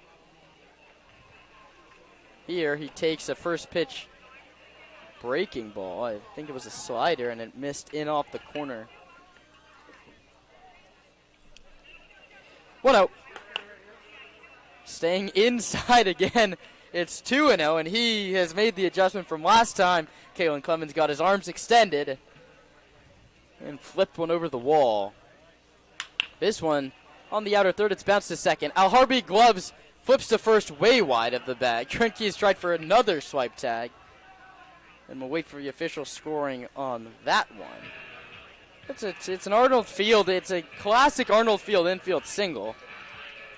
And it's going to be a single for Clemens' second hit of the ball game. Saved Al-Harbi a second error. And a tough play for Al-Harbi there, right up the middle. Hit pretty hard, had to get it out. Clemens not a slow runner and just tough arm angle, body moving away. Inside and low to JT Summers. The DH is 0 for 4 with a walk in the series. He popped out in the first. Now that's a tough play for a second baseman. You're ranging to the backhand side. You have to do the cross-body throw. And Harbies was well offline. You might get another chance here. This was popped up to very shallow right, but it's going to be Kieran Baker who makes the catch, the right fielder. And 2 quick outs, even with that runner on base, for Lucas Schaefer, who just crushed the baseball at Oklahoma Baptist. 12 home runs. 13 doubles, an extra base hit machine. Schaefer played here for the Express last year against the Stompers. First pitch. He crushes this one to left. Sebastiani chasing back. Way back, he's going to turn and watch it go. Lucas Schaefer yanks one into the left field oasis. And just like that, the Express retake the lead. 2-run jack for the cleanup man. It's 4-2. He got all of that one. Yeah, he got a fastball middle, and did exactly what he does in practice there. Got the hips set, the foot down in front, and sent the hands flying through the zone. Sent that ball flying past left field. That's a great piece there. 349 feet off the bat. It left the barrel at 94 miles an hour. Beg your pardon.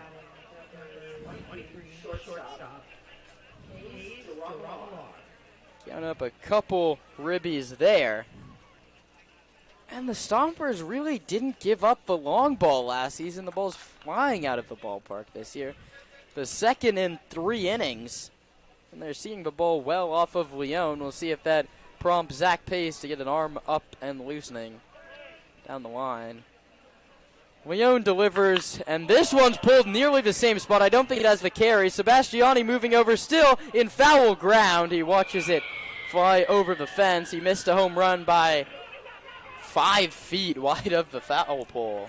That ball had the legs for it and just barely kicked left. Not even a full fence segment over from the foul pole there. And a really just incredible piece of contact there. Ball low and inside. Put more of a golf swing on it than anything and sends it quite a ways. You a golfer? Big golfer. Never been. I think my handicap's like 20. 0-1 is in there for a called strike. What are you shooting these days? Anywhere from 85 to 92, really. Trying to hone in the short game, save some strokes. Keep it sub 90. You're in a good spot. 0-2. The pitch is low and outside. 1-2. I mean, I think I need to start getting out there on the links.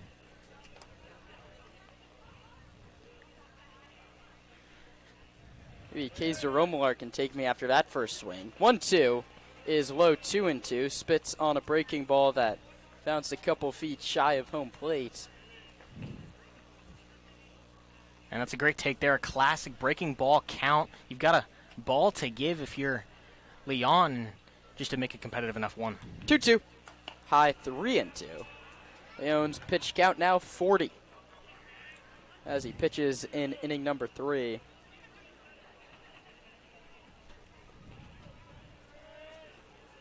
And as we mentioned, an arm now up for Sonoma.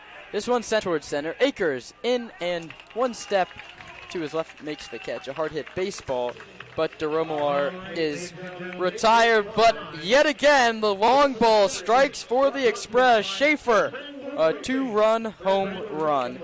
And the Express have a 4-2 lead as we head to the last of the third here at Arnold Field on the Sonoma Stompers Broadcast Network. You need roof repairs. If you just want someone to check out your roof to make sure it's okay, call Crandall Roofing.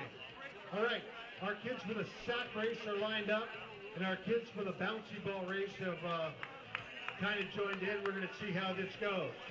All right, everybody, on your mark, get set, go! Yeah, of course, the big kids, they think that they've got it down, but here comes the sack race. I don't know, we got a clear leader right now from who else but Cali Gold. Cali Gold with the win. And the Red Sox once again bite the dust. Come on, you can finish. Here we go. Oh, that's the Crandall Roofing sack race, brought to us by Crandall Roofing, the best roofing company in the North Bay. Crandall Roofing has sponsored our grandstand seating section. Crandall Roofing and the Sonoma Stompers, proud partners.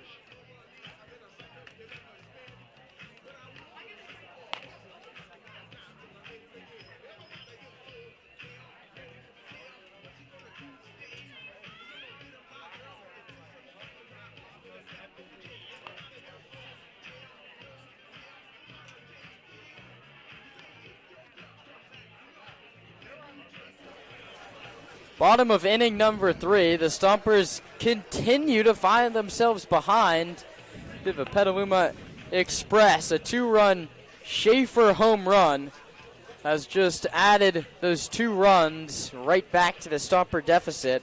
It's going to be Colton Boardman, Nick Sebastiani, and McCann Libby, the guys you want up, 2, 3, and 4 against Chris Riddell, who's now starting his first full inning of work. He got all 3 outs of last inning, allowing 2 of his 3 inherited runners to score, and that's a good time to give you the final line on Adam Devine's 1+ innings, 3 hits, 2 runs, both of them earned.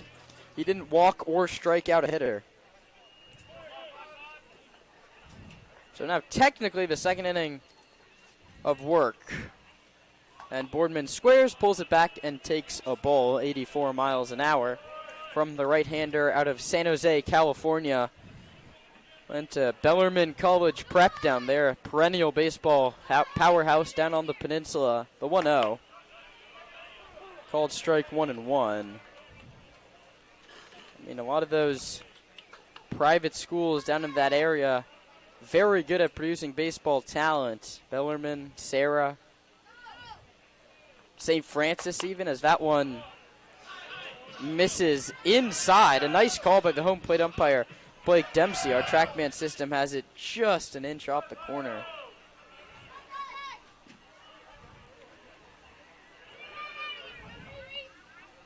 Two-one home. Boardman takes breaking ball that drops below the zone. Colton, not from the area like many of the players here are, comes to us from the Sin City by the way of California State University Northridge. 3-1 is high, ball 4. And in his freshman year at CSUN, had 7 walks and 4 hit by pitch. A very patient hitter in the box, really confident in his abilities. Draws a walk there to lead it off with the 3-hole coming up. That's a great start to an inning. Boardman staying with one of our amazing host families here in Sonoma, staying with fellow Matador Nick Santavanez. We'll see him out of the bullpen a little later this season.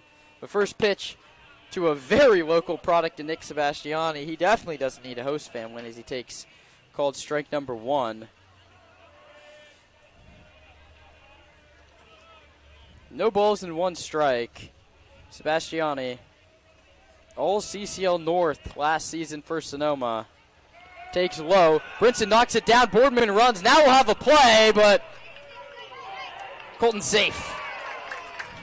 Oh, late call by Andrew Bernice, who did the point at the runner and then called him safe. I think he was about to send him back to the dugout, and I don't think the Arnold Field crowd would have liked that very much. That's a true stolen base. That's his 3rd of the ball game, brought to you by Park Point Health Clubs. Pitch was called a ball. It's 1-1. Close play at second base. And a heck of a recovery by Brinson, able to knock it down, have the awareness of where it's at, and then fire a rocket across the diamond. Boardman dancing off second, not running. Sebastiani takes a called strike. Good pitch. 84 on the outer third.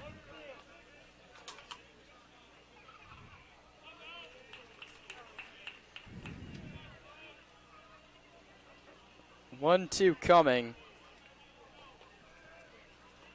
Sebastiani hits it towards short. DeRomo is going to catch it on the fly. That's a nice play by the shortstop. L6 for everybody scoring at home, and Colton Boardman scampers back to second base without getting doubled up. Very soft line drive, 81 miles an hour off the bat of Sebastiani. And that brings up McCann Libby.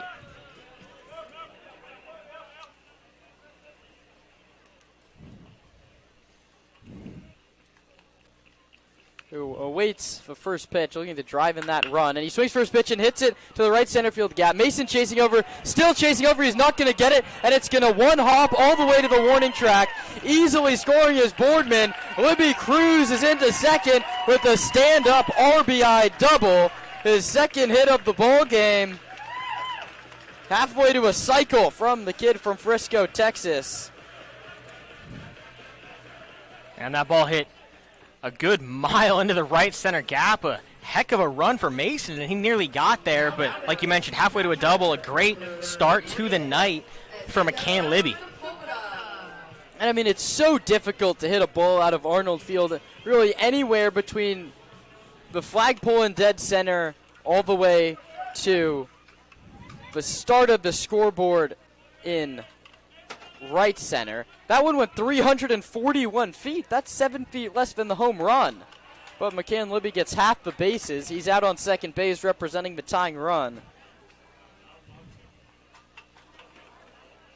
Slide drops in to Sepulveda, who is part of 3 straight singles last inning.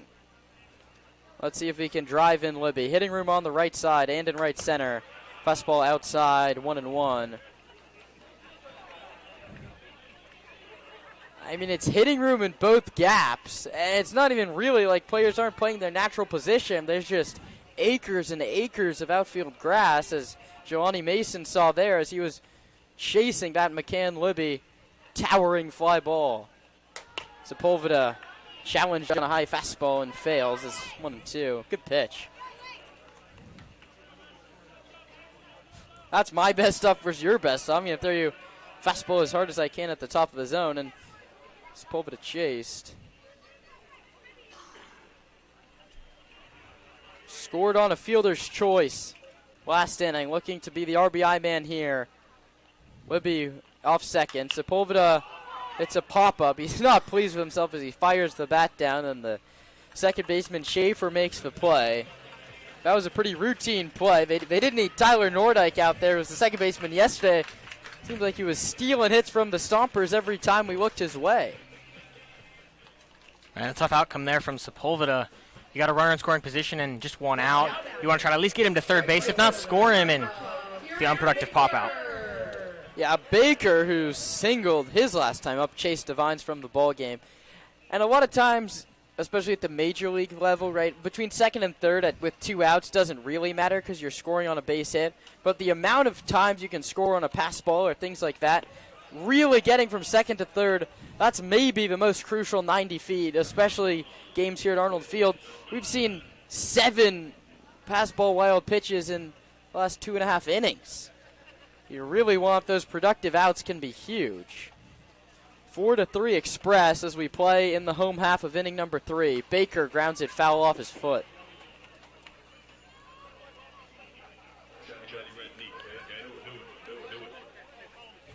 It's 1-1 as he's going to walk that one off.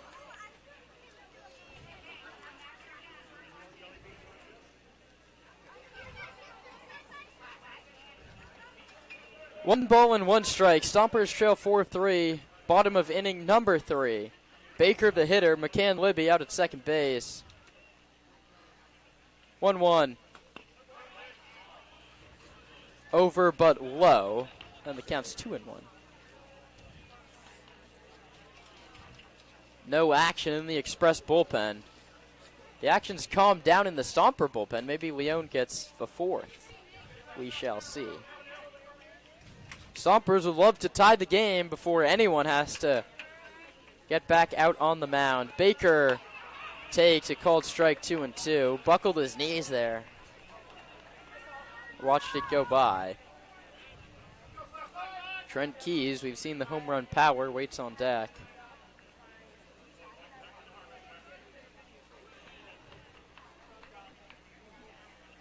Two balls and 2 strikes. Rudell pitches, and Baker takes a called strike 3 over the outer edge. The second strikeout for Rudell, and the inning is over. The Stompers get a run on a hit and leave a man. When we come back for the top of the 4th, Roman Ravelli takes over on play-by-play with the Stompers trailing the Express 4-3. The tree doctors, don't hire a discount tree service to take care of your trees. Hire a pro. Hire Armor MD. All right, we've got a bunch of kids here. They've got a jelly bean now. You guys got to tell me what flavor it is. It's 2 choices. It's either Tutti Frutti flavor, right? Tutti Frutti, it's pretty cool. Or it's Stinky Sock flavor. So go ahead, everyone eat their jelly bean and then tell me what flavor they got. Yeah, eat it.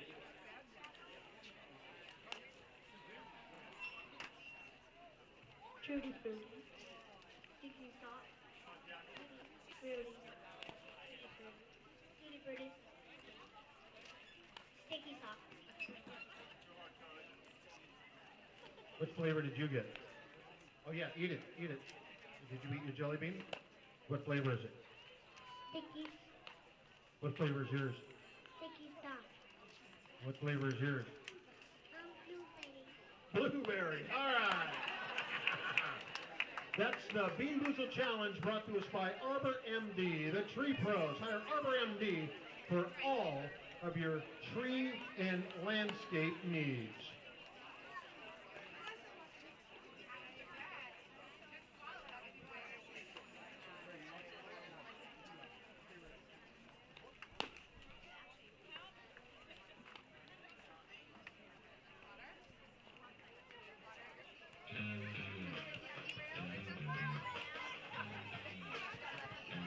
Now pitching for your Sonoma Stompers, number 28, Jackson Rowland.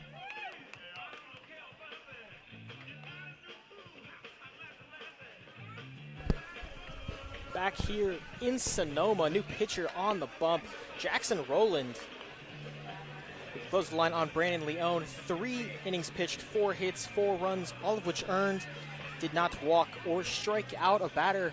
All around, not a bad start. Got roughed up by a couple of home runs, one to left by Lucas Schaefer in the 3rd inning. He worked, and one in the 1st inning off the bat of Kalen Clemens. Besides 2 tough pitches there, really a solid outing. First one to start his summer campaign with the Stompers. It'll be Will Tokar, who grounded into a fielder's choice. 4-6 in his first AB. In his second AB, will start with a strike, on the inside corner from Jackson Rowland. Yeah, Rowland out of Modesto, California, went to Downey and then redshirted at Modesto JC last season. And the second pitch in for a strike as well, working that inside edge. Yeah, varsity baseball, basketball, and football for the 6'2" right-hander. The 0-2 went back to the inside edge with a breaking ball there. Check down to first base. He did not go. It'll make count 1 and 2 here leading off the 4th.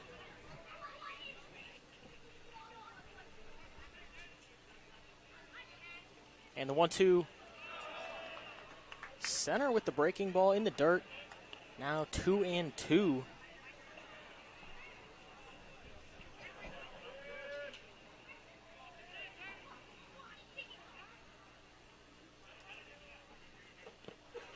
And that one misses low. Now 3 and 2.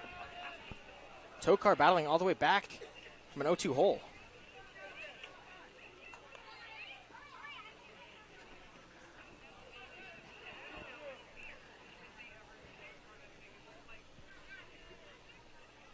And the payoff pitch. Swung on and missed. Strike 3 after an impressively patient at-bat from Will Tokar. He heads back to the bench. First strikeout, Leone didn't pick up any. And the real problem was only the long ball. It's not like he made 2 mistakes. There was a couple knocks mixed in. Justin Lucas stands in from the right side. Takes ball 1 low. Seems to be the common miss here for Rowland so far.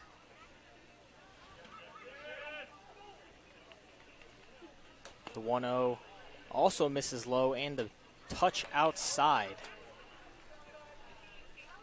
Clocks in at 79 miles an hour. The 2-0. Hit hard, chopper to third base. The throw across from Libby. Gets him by a step and a half. And quickly 2 retired here in the top of the 4th.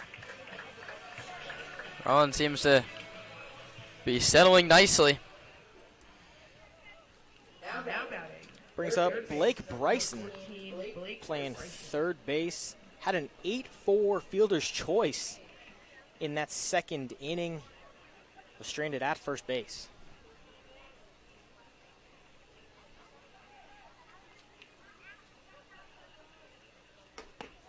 And he takes a first pitch fastball on the outside edge for strike 1. It's a great spot up there from Jackson Rowland.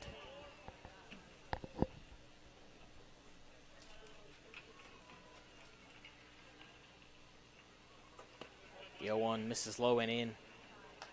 Went for a front door off-speed pitch there and just didn't have the command quite down. The 1-1. Same spot, high and in there with the fastball. Trying to go to the same spot, at least not able to locate, still on that inside corner. The 2-1 bounces in, swing is checked by Bryson. Attempted to kind of chop at it low, but held it back. Now the 3-1. Fouled back. Another low pitch there from Rowland. Trying to work low, get some ground balls, but missing low a little bit, but gets foul tip there. Yeah, Leone in his 3 innings of work could not get a 1-2-3 inning. It would be nice to get the Stompers bats right back up there if Roland, beg your pardon, can deliver here. And that 3-2 pitch chopped over to third base. Libby on a tough hop, fields it, throws across, and just like that, the Express go down 1-2-3, courtesy of a Jackson Rowland strikeout and a couple ground balls to third. When we come back, the Stomper bats back out there here on the Stompers Broadcast Network. We've got some Cali Gold girls, and they are going to do it. Natalie, you're going to stop right here. Maya's going to keep walking back. If you like margaritas, you need a quick way to have a margarita.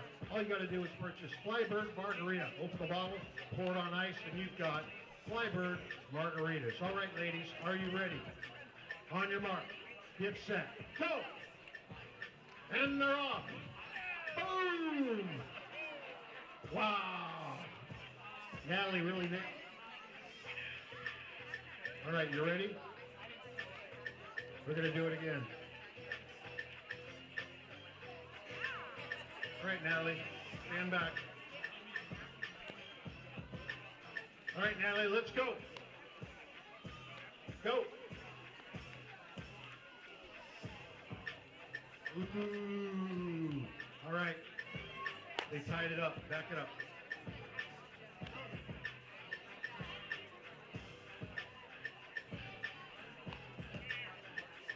All right, on your mark, get set, go.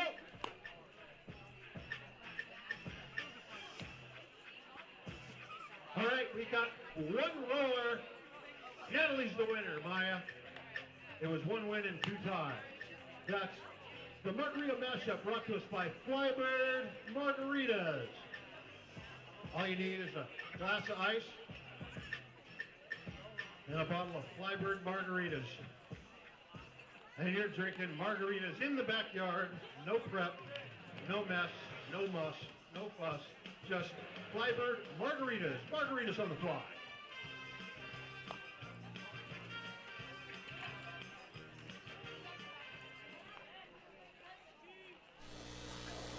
Back here for the bottom of the 4th. Stompers trail the Express 4-3. It's Chris Ruddell back out for his 3rd inning of work. He'll get Trent Keys, Ben Sebastiani, and Adam Al-Harbi, the first 3 batters he faced when he came in relief. First, Trent Keys stands in from the left side. Fouls first pitch he sees back into the webbing.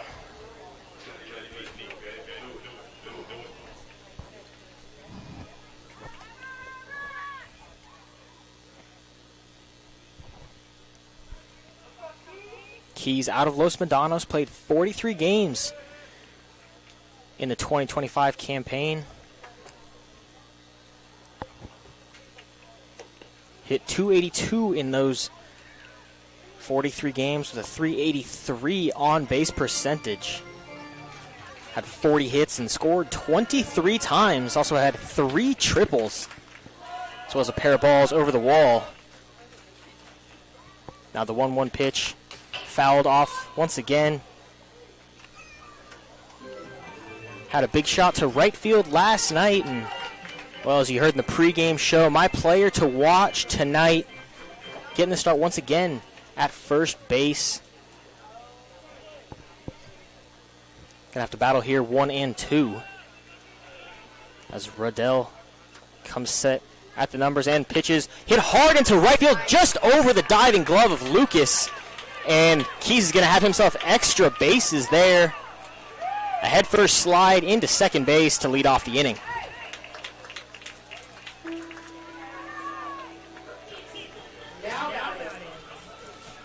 That'll bring up Ben Sebastiani, walked and was cut down at second base by way of a fielder's choice off the bat of Adam Al-Harbi.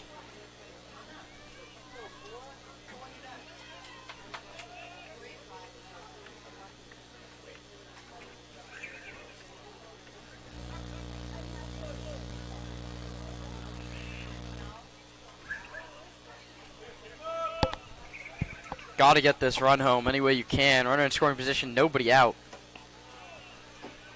A key situation here for the home team. Called for a strike on the outside corner for the Sonoma native playing his ball at College of Marin.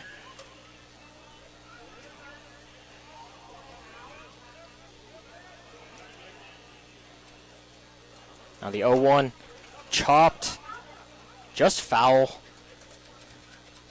behind home plate.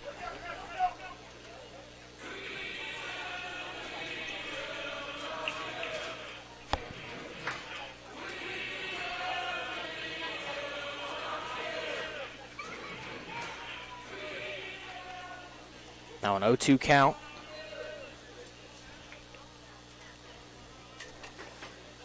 Sebastiani stands in slightly open stance. And the 0-2 from Rodell paints the inside corner for strike 3. A backwards K. The third strikeout from the Stompers tonight, and the second in just 3 batters dating back to the Kieran Baker strikeout to end the third inning.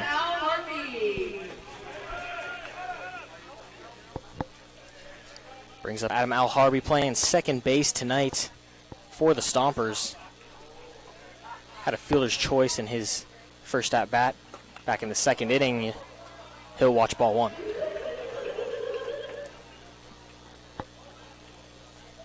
Yeah, Riddell's pitch count still climbing. He's getting up near that 50 mark, and there's action in the pen. That pitch fouled back.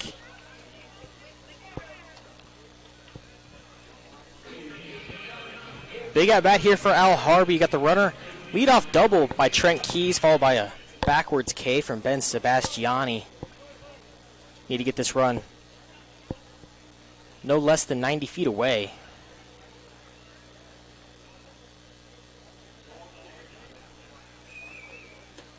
And the 1-1 misses high.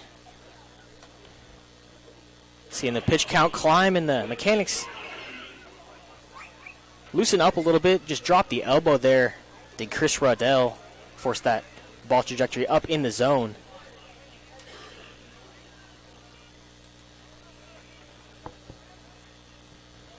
The 2-1 to Al Harvey.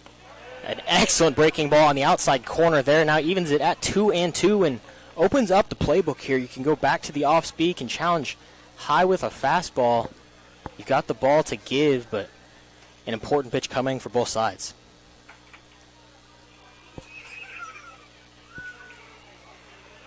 The 2-2 hit hard right back up the middle. The second baseman, Schaefer, has a play, throws over to first in time to get Al Harvey. The runner does move in to third base there for the leadoff man, Landon Akers. Now batting, center fielder, number 33, Landon Akers. Akers 0 for 2 on the night, had himself a 3 for 4 night last night. Has put some decent contact on the ball to start this one. Flew out to right in the first and popped out to the third baseman on a pretty high pop, just too far under it in the second. First pitch he sees, he fouls back once again under the ball.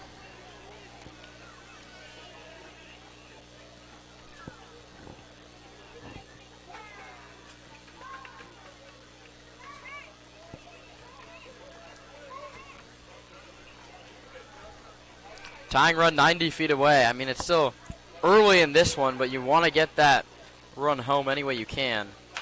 This one hit right back up the middle at Ruddell.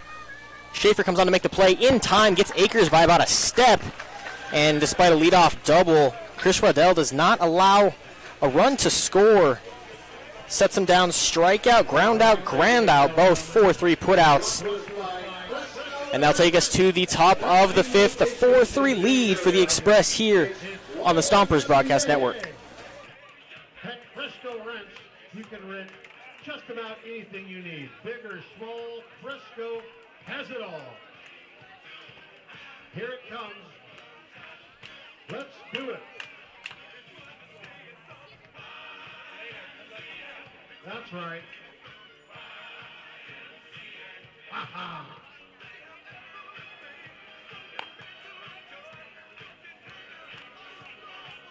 Let's do it again. We're going to turn up the music so everyone can hear it better. It's always better to dance with loud music. I don't know about you. I do my best dancing in the car. That's probably why I have so many moving violations. The best part about Cresco Rents is they're a fantastic sponsor here for Sonoma.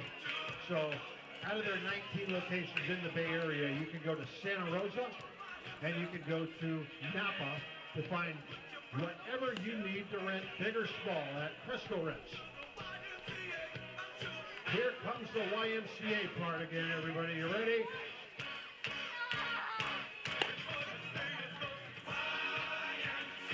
That's right. I always get confused as to see this or this one. I guess it doesn't matter. That's right. Fantastic. YMCA brought to us by Cresco Rents. Back inside Arnold Field for the top of the fifth, Jackson Rowland out for his second inning of work. Had a 1-2-3, the first 1-2-3 half inning. Last time he was out there, he'll have former Stomper Justice Brinston, Jelani Mason, and Kalen Clemens here in the fifth. Pitching from the full, gets his sign and deals. Fastball skips in, no swing from Brinson. It'll go as ball number one. Just strikes out, all beer is half off at the snack shack. And that discounts good umpires too. The 1-0 to Brinson. Fastball taken down the middle for strike one.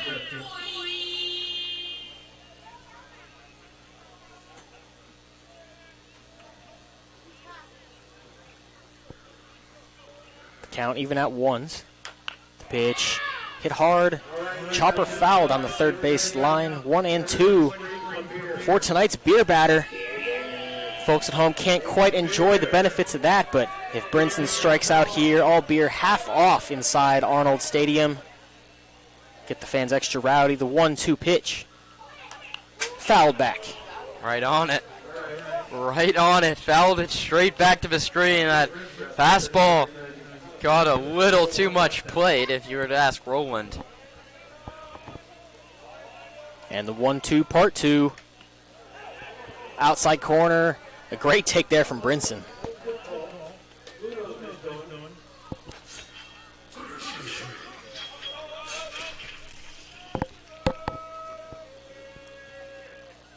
Two-two. Bounces short there. Now full count for the leadoff Brinson.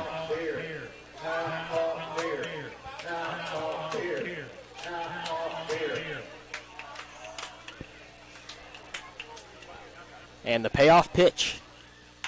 Hit hard into shallow left field. That'll go as a single. Justice Brinson brought out his own cheering section. They were louder than the Stompers fans. Goes for his first hit of the ball game. Brings up the top of the order. Jelani Mason 0 for 2 on the night. Had a good night last night, contributing to that 3-2 victory for the visiting team.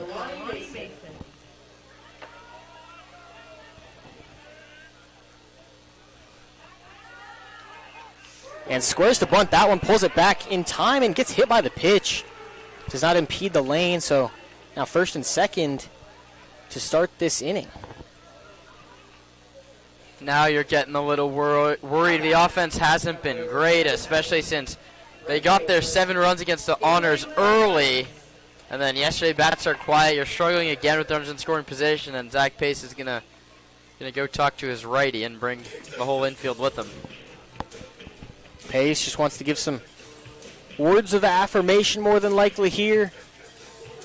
Had a competitive at bat with Justice Brinson to lead this one off, and then the payoff pitch, a fastball, got too much at the plate, lined sharply into left field for a single, and then first pitch to Jelani Mason, who scored the bunt, more than likely to try to sneak in. Bunt single down there, get in the head of Rowland.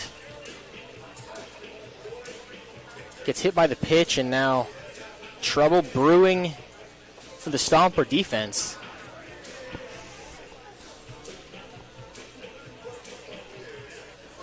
There's milling around there in the Stompers bullpen again. You probably want to let Roland get out of this inning, but home plate umpire Blake Dempsey is going to go break up the consultation on the hill. You just have to settle him down a little bit. Brinson battles and then wins the battle. The former Stomper.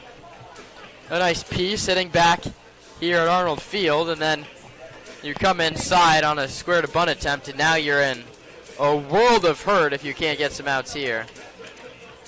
Home plate umpire Blake Dempsey goes out to break it up, and they will leave Roland in. The third of 5 straight for the Stompers. You want to maximize the innings from each bullpen arm. So steps in is Kalen Clemens. A home run and 2 runs scored. Reached on an error by Adam Al-Harbi in his second at-bat. He'll watch a first pitch breaking ball for a strike.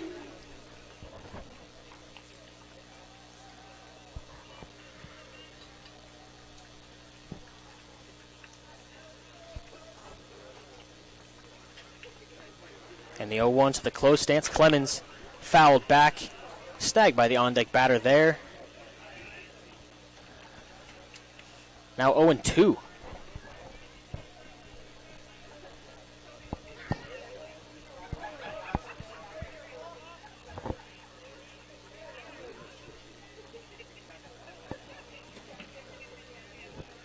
Shakes off once and gets his sign. The 0-2, swung on and missed, strike 3. A high off-speed pitch, started about the neck and dropped into the zone. Got Clemens swinging upwards for the first out of the inning. Now here you go, you get a ground ball and you're out of it, but it's not an easy out. In the dangerous JT Summers, 380 at a Santa Rosa Junior College last season. Powerful bat in the 3-hole, 2 pop-outs tonight. And he's going to pop this one up into no man's land, right center field. Coming on to make the catch is Akers.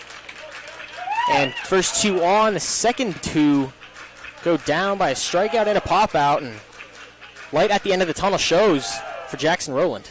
Whatever Zach Pace told him, it clearly worked. Brings up the second baseman, Lucas Schaefer, who's 1 for 2 on the night with the second of those express home runs we saw tonight. That one, a 2-run shot with Kalen Clemens on board. It's almost time to find out who can beat us those Stompers.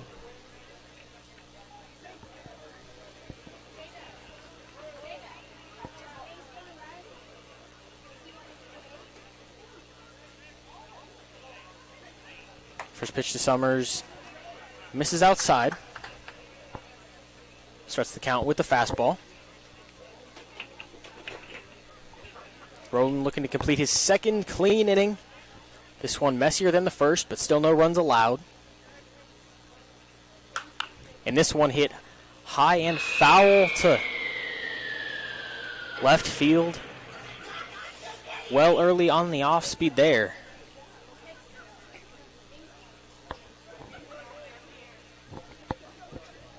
Count now even at 1-1.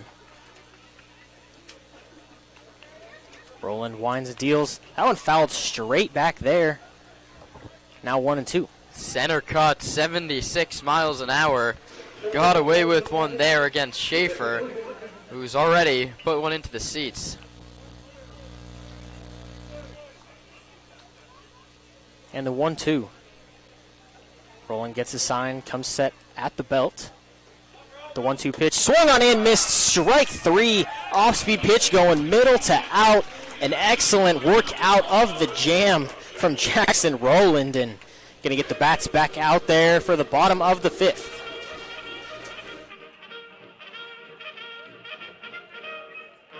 All right, ladies and gentlemen, it is time for Are You Faster than a Stomper?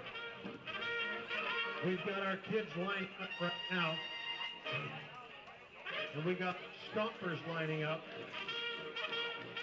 And in about 4 seconds, they're going to be tearing that here like crazy. All right.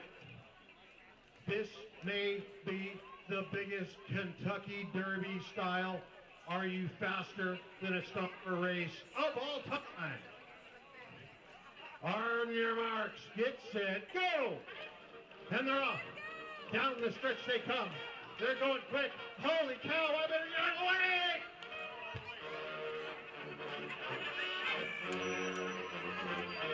Holy cow! How was that train? That's Are You Faster? This Sonoma Stomper, brought to us by GMH Builders, the best builders in the business. For your next construction project, large or small, call GMH Builders.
Back for the bottom of the 5th here in Sonoma. It'll be Boardman, Sebastiani, Libby, the 2-3-4 heart of the order.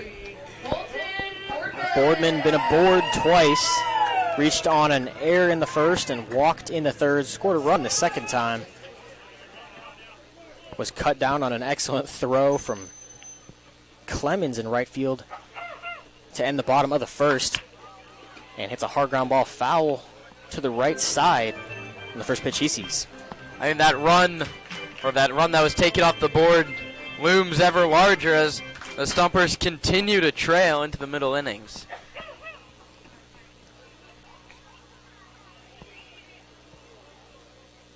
Now the 0-1.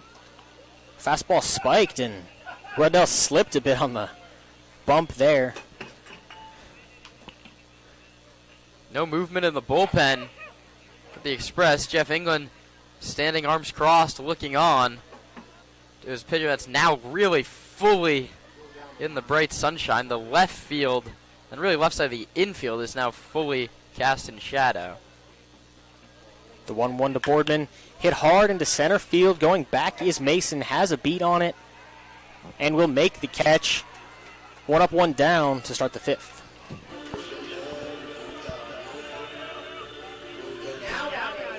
Brings up Nick Sebastiani, 0 for 2 with a pair of lineouts so far tonight. Has had a couple productive games to start the season for the Stompers, but nothing so far tonight. He'll watch a fastball outside for ball 1.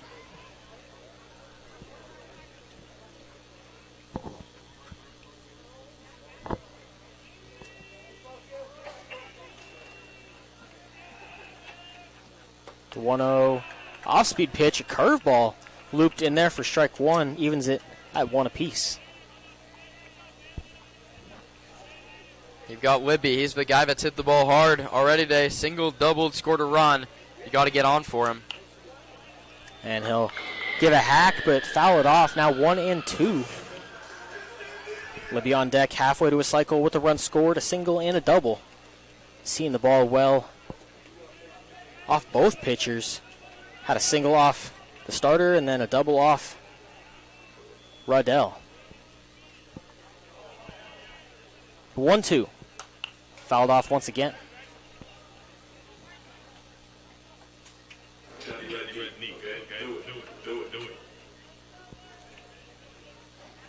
The Express with a 4-3 lead halfway through this ball game. Each team with an error and 5 hits here in the second game of a 2-game series. Riddell comes set and deals. Delivers low to even the count at 2-2.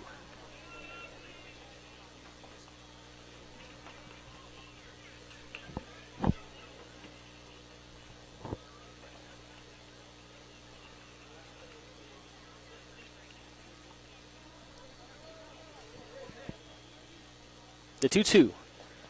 Misses low once again with the fastball. Now 3-2. He's throwing that huge looping curveball. If you're the Stompers hitters, you have to just be spitting on that all day long and sitting fastball. Need a disciplined swing here from Sebastiani. The 3-2 pitch. Chopped into the 5-6 hole. It'll be the third baseman, Tokar. And beat out there, Bryson at third. Beat out by Sebastiani. Bought himself about 3 steps worth on a high chopper. There you go. I didn't say how you had to get on. That's exactly what Sebastiani does, and that brings up McCann Libby hard. Hitting the ball the hardest out of any Stomper today. A couple of hard pieces of contact has resulted in single and a double, as well as a run scored. Has a runner on first now. Waiting his first pitch. Runner takes off and the throw down. Not in time. And we're going to see Sebastiani go first to third here. The throw beat him there, but not snagged. It was just to the first base side of second base. Not a catchable ball by the middle infield, and 180 feet given up there. Now a runner just 90 away.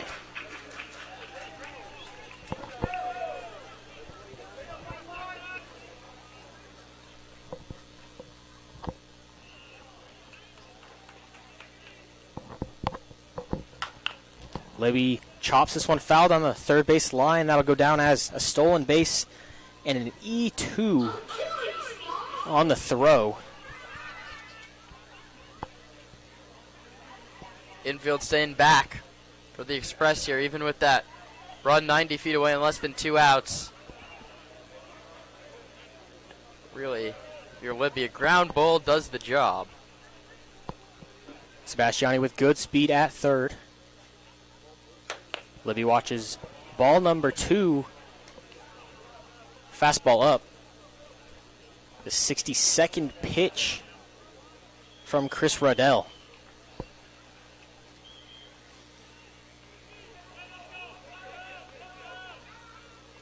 The 2-1.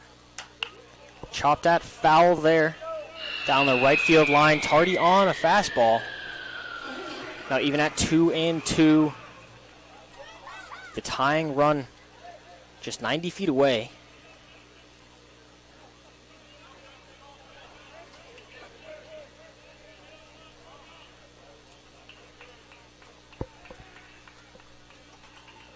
Riddell comes set and delivers.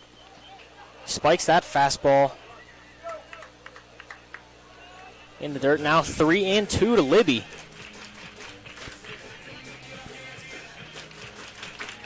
Infield comes in to cut the run.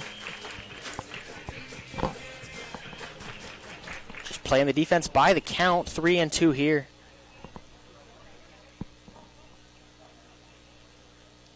Comes set at the numbers and delivers. And that fastball low and out. A great AB from McCann Libby to put runners on the corners for the catcher Esteban Sepulveda.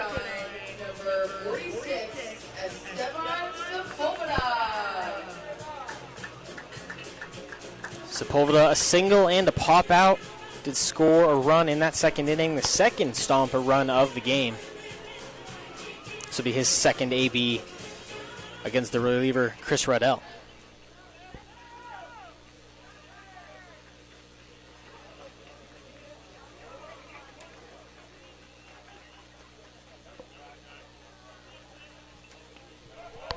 And he'll watch a fastball low on the outside corner for ball number 1. Watch there, see if McCann Libby runs.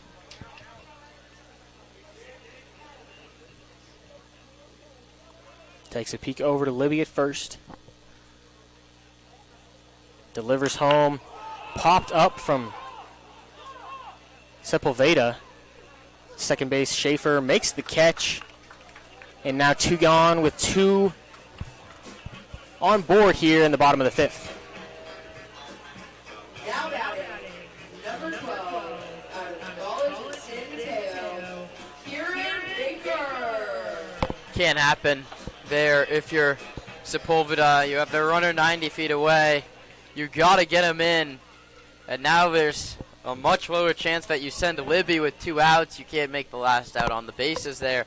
And you need a knock from Kieran Baker. First pitch he sees is a fastball. Outside, just off the outside black there. Be 1-0 to one of the hottest bats in the Stomper lineup.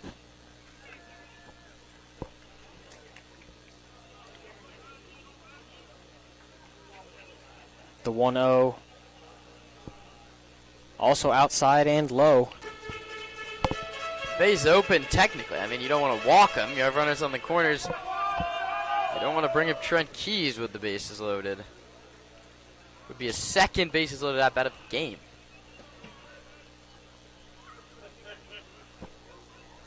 Now the 2-0. Misses inside, 3-0 now. Yeah, on pitch number 70, you reached back and found 85. One of the harder thrown pitches we've seen from him today.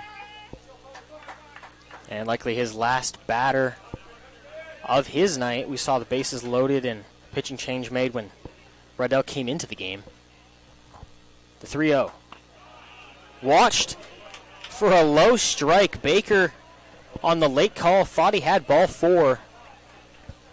Took a couple steps to first and probably now finds himself not in the good graces of home plate umpire Blake Dempsey, but in the good graces of the count, 3-1. That pitch hit hard off the glove of the third baseman, Bryson, who's going to pump fake over to first, and the tying run will come in to score. Bounces off the heel of the glove there on the hot corner, will go down as an E5 and scores an important run.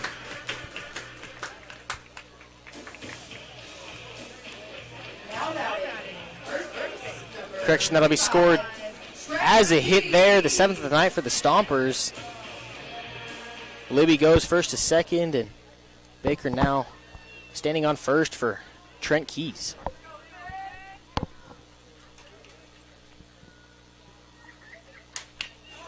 Broken bat, foul. Riddell does his best to smack the barrel down. Trent Keys will walk over and get some new lumber. That broken bat, even when it's an art side, is brought to you by Friedman's Home Improvement. If they don't have it, you don't need it. And Keys needs a new bat. That was just bearing in on his hands. He barely started to swing. And you mentioned it. The bat head went flying out towards the pitcher, Riddell. The ball went foul, thank goodness for Sonoma.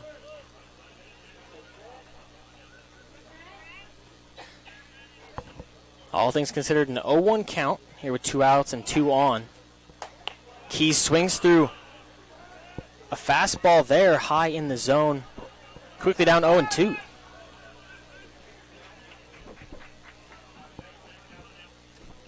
Libby on second. Baker on first. Sebastiani has scored in the inning to tie it up 4-4. The 0-2 delivery, foul. 86 there from Riddell. There's been no decrease in command as his pitch count creeps over 75. And Key's second look at Riddell. He doubled his first time. A double here would give Sonoma the lead. He's way behind, though. The 0-2 again. This time way early. Chops that one foul down the right field line.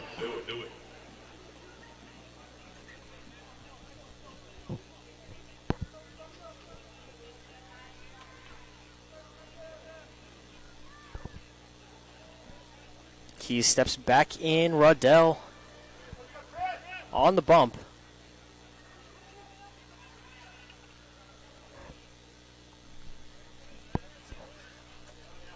Comes set slowly and delivers outside fastball there. Now 1-2 to Trent Keys.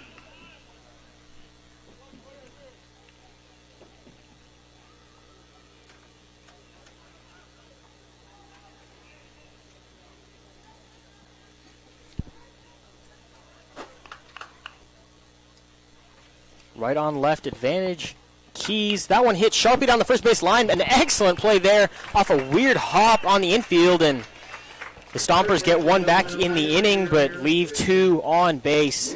It's a 4-4 ball game headed to the sixth here on the Stompers Broadcast Network. And we're going to play Name That Rock Band. Let's see how well they know their rock and roll. So go ahead and play the first tune and see if they can guess it.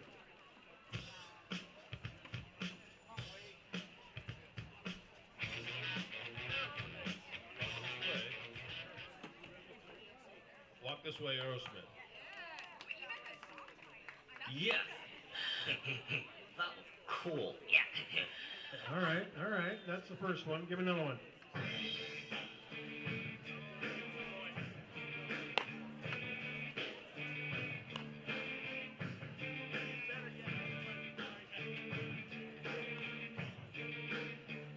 Zeppelin. Yes. That was cool. Yeah. All right, they are 2 for 2. Let's give them another one.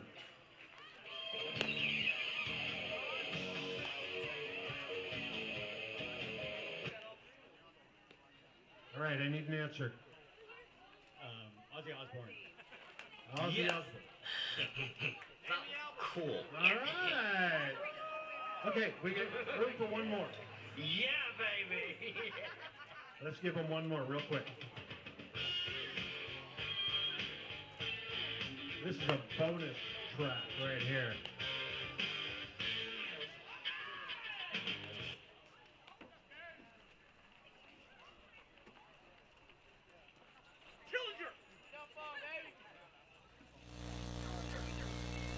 Back in for the top of the sixth here in Sonoma. It's a new pitcher, Nicholas Polis out of Modesto Junior College, here for the sixth inning of work. Brandon Leone went 3, Jackson Rowland went 2. And the first pitch from Polis misses high and in. 88 with his first one there. Hardest pitch we've seen from a Stomper so far today.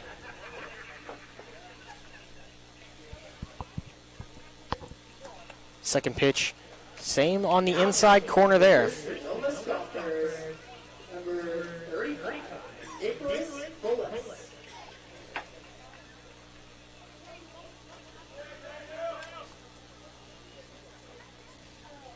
2-0 to Kays Duramalar. And the off-speed pitch also misses the zone, now 3-0.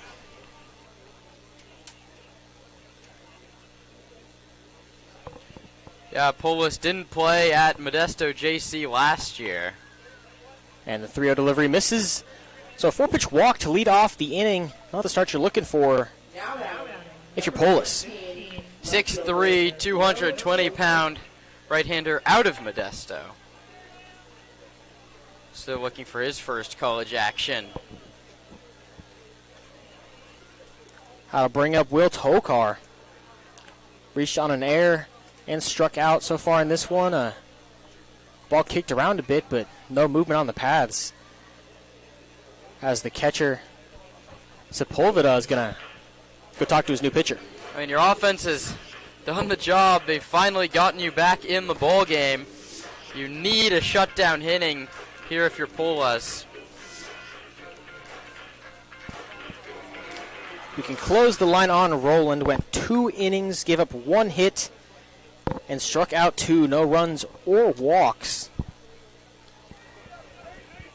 Had an effective middle hold there. Bit of trouble, but worked himself out of it. As the 1-0 pitch swung on and missed.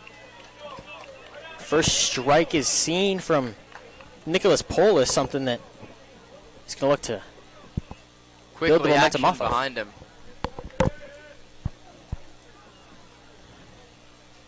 Now 1-1. That pitch misses low. And you got to think, if you're Will Tolkar here, you've only seen one strike, and it's because you waved at it. You're probably sitting here 2-1. No need to force the issue. He does look, and it's a fastball on the outside corner. 88. Pulling back and letting loose is Polis. Now the count even at 2 apiece. He's going to step off, send the runner back to first. Now comes set at the belt. Delivers, and that one fouled off. An 81 fastball on the outside corner.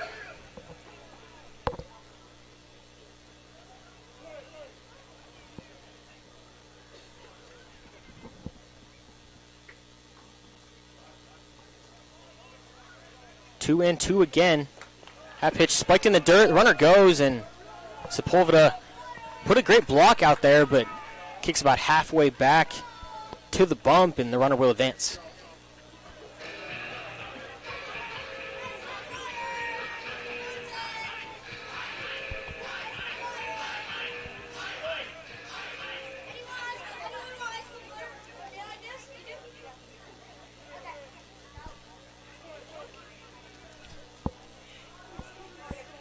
Now 3-2 to Tokar. Swung on and missed. Strike 3. Challenged him with the high heat. Grabbed 88 on the radar once again. And gets his first out of the ballgame. First base, number 11, Justin Lucas.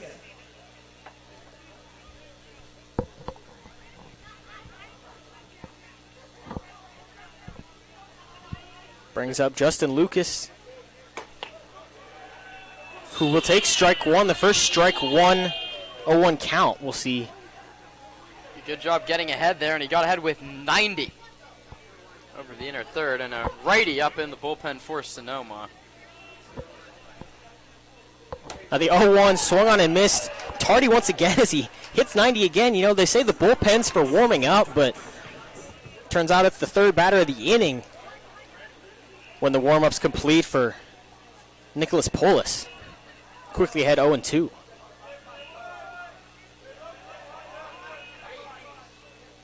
The 0-2 off the net above the head of the catcher Sepulveda. That pitch hit 92 and was too hot for anyone to handle. They're at 105 miles an hour. If you do that again, you're down 5-4. Command been an issue. Command's just an issue at this level, especially having thrown this much. And this is something that Zach Pace preaches a lot. No matter how hard you're throwing it, the only pitch that matters is if it's in the zone.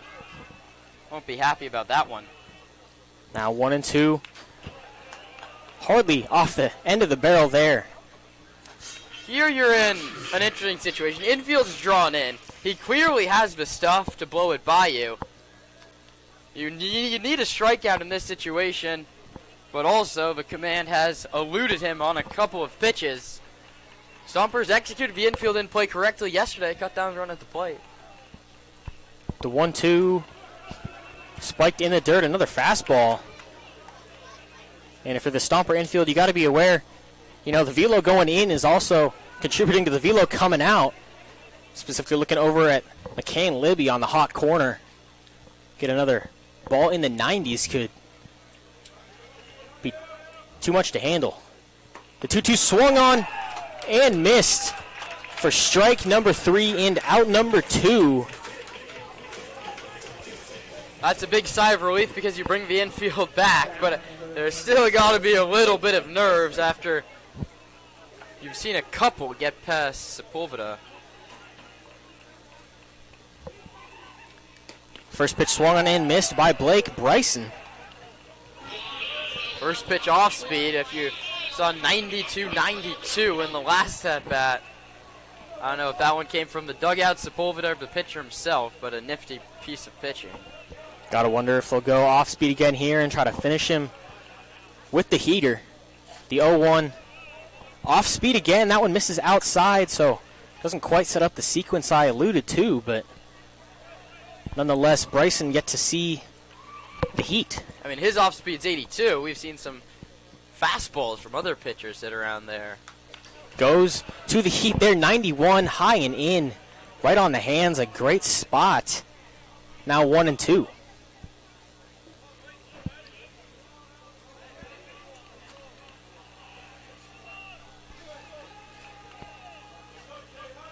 Now the 1-2, runner on third.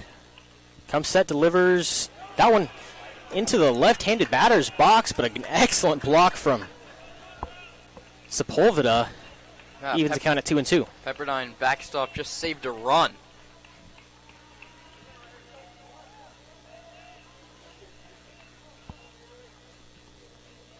Now 2-2, seeing a couple off speeds and a couple heaters. Delivers another heater backwards, K, and waves him goodbye. An impressive inning from Nicholas Polis with a demonstration on how to touch some gas. Out of the pen, we come back. Kieran Costa, the California native and the Syracuse student, to take us through the final three here on the Stompers Broadcast Network. They're starting to sway. There we go. All right, we got Margaritaville's going to join in. It's Sweet Caroline, and I want to see everybody standing and handing.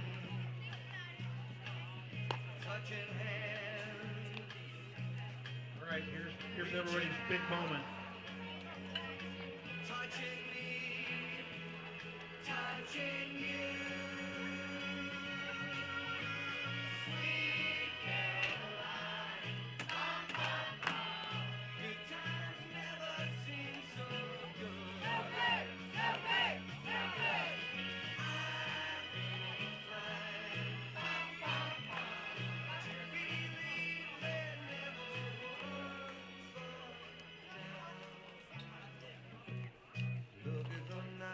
What are you playing on your phone? And the dawn seems so lonely. You want to learn how to sing this song? We fill it up with only You watch me sing it? No way. You're creepy. Get away from me. curtain runs off my shoulders. All right, we got time for one more Sweet Caroline verse. Are you gonna sing with me? You don't have to sing into the microphone. You just. Reaching out, This is our time right now. touching you.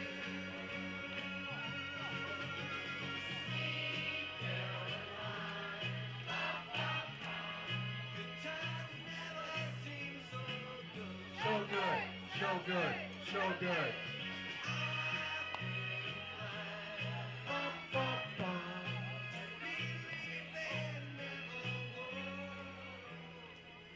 Now batting for the Petaluma Express, now pitching for the Petaluma Express, Lars Christensen, number 22.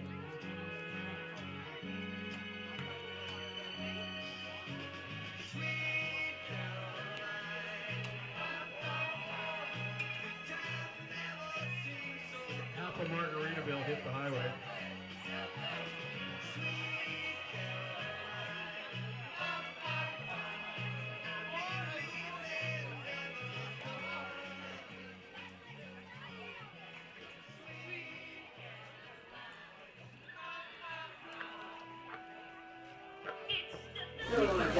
Back for the bottom of the sixth here in Sonoma. We got a new pitcher on the bump.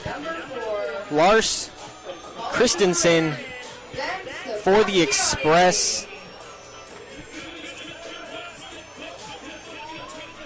The Santa Rosa Junior College pitcher did not see the field. Santa Rosa native as well. He'll have Ben Sebastiani leading it off, followed by Adam Alharbi and Landon Akers. 8-9-1 for the home squad.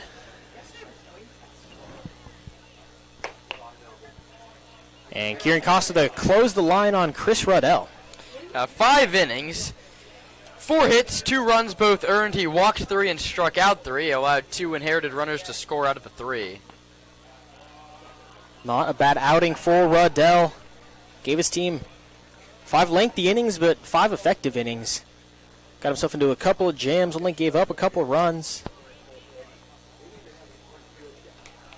That one misses in the dirt, now 3-1.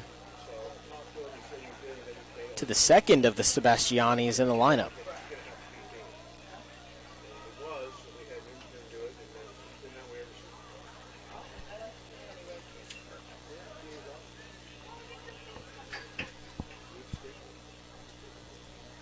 Now the 3-1. Taken for ball 4, right on the inside edge there. A touch high and just a smidge in. How to bring up Adam Al-Harbi. Sebastiani now on base for the second time today. You gotta hope he can get some run this summer. Battled injuries the last 2 seasons. Redshirted a year at College of Marin. Still didn't get the at-bats he wanted, just 28 there this year. But a good summer can always jumpstart a second half resurgence. Briefly shows bunt, but pulls it back for the ball. Stompers offense so far this season largely successful due to small ball playing, good team offense. The 1-0 bunt again popped up, giving chases both Bryson from third and Brinson from behind the dish, but no one able to get it there. It'll be 1-1. You don't see Zach Pace do a lot of coaching to the players mid-game, but you saw him take a step out of there. He's saying, get it out early and get it down. You have to get it down, and I love the bunt approach here if you're Sonoma. Yeah, the good bunt approach. Treating the bat like a window shade. You want to keep it horizontal and move the whole body, the hands and barrel up and down. It's one cohesive unit. Now the 1-1 count. Bunt shown once again, pulled back. Ball called outside. It's a true crash from the third baseman, Bryson. He's putting him a step onto the dirt.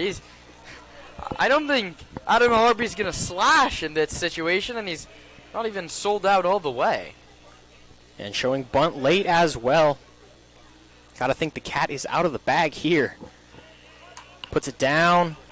Bounces once for Bryson. Going to make the throw over to first in time to get a motivated Al Harvey. Nearly beat it out there, but moves the runner into scoring position for the top of the order. A job well done by Adam Al Harvey. If he was playing on the grass, he can catch that ball.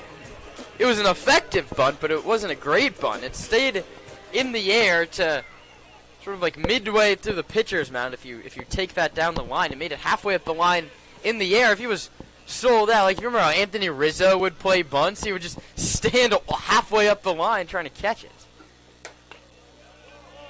Always good to have a hot corner who can handle the heat there. You rarely see a slash, especially one well executed. A tough, mechanical thing to manage, especially in lower level baseball here. But Landon Akers standing up in the box, looking to get the Stompers their first lead of the ball game. And he watches a fastball just at the top of the zone, called a ball, 85 from Christensen.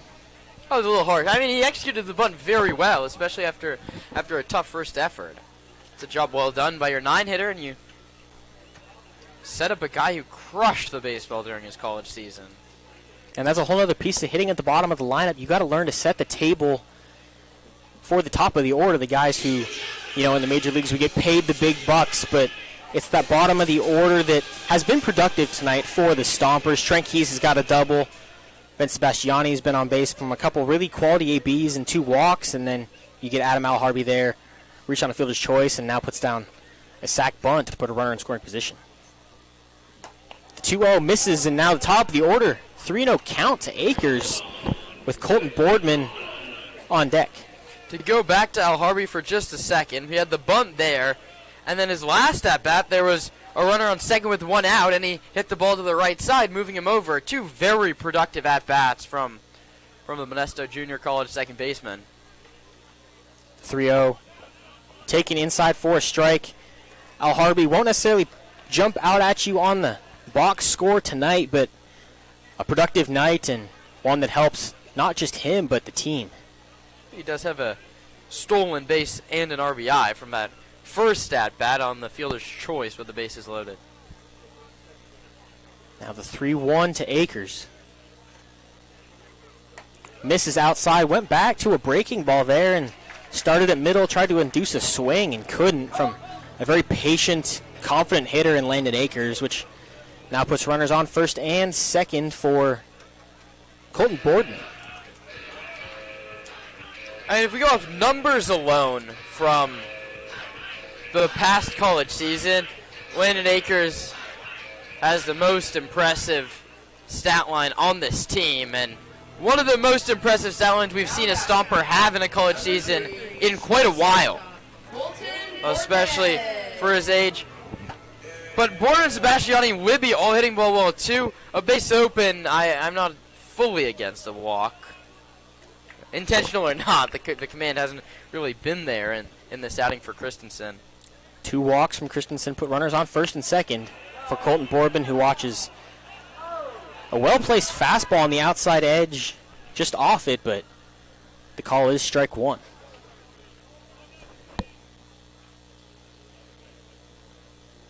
Right on left matchup. Comes set at the belt. Takes a look back at second and delivers. Fouled off the end of the bat. It appears to be off the foot of Boardman, too. He's fouled a couple off his foot already today, way out in front of a off-speed pitch at 77. And you could see they're fully out on his front foot. Now 0-2 to Boardman. Big pitch here. Need to put the ball in play with 2 on and 1 out. Certainly don't want to get doubled off, but with Boardman's speed, would take a good turn.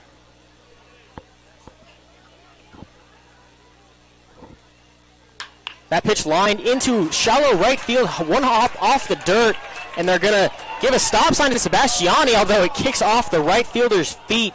Clemens looked up early and fortunate for a stop sign from Dave Hoke. Probably should have been a run for the Stompers, but now bases loaded for your 3-hole. And that's 100% the right stop sign from Hoke there. Clemens has already thrown out a runner at home plate. There's no way you make that same mistake again. With 1 out in the inning, your 3-hitter coming up, a guy who's hit in all 3 games this season, all CCL North. I mean, you can't live with yourself if you're Dave Hoke, and Cody Clemens makes 2 outs at home plate with his arm. Like you mentioned, brings up Nick Sebastiani, 1 for 3 on the night. Singled and scored in the 5th. Can't draw it up any better if you're Zach Pace. The 3-hole up with the bases loaded and just 1 out. The first pitch he sees misses outside. Nowhere to put him. And that's got to be the mindset here. If you're Sebastiani, you want to go up there, do some damage, and know he's got to throw you 1, or you take the free pass and the RBI. Stompers are 1 for 3 with runners in scoring position, or with the bases loaded tonight, beg your pardon. All 3 of those was the bottom of the order. Now the 1-0 to Sebastiani. That one misses low and out. Command, not the key piece of Christensen's game so far. Behind 2-0 and pitching from behind the 8 ball here with the bases loaded and 1 out.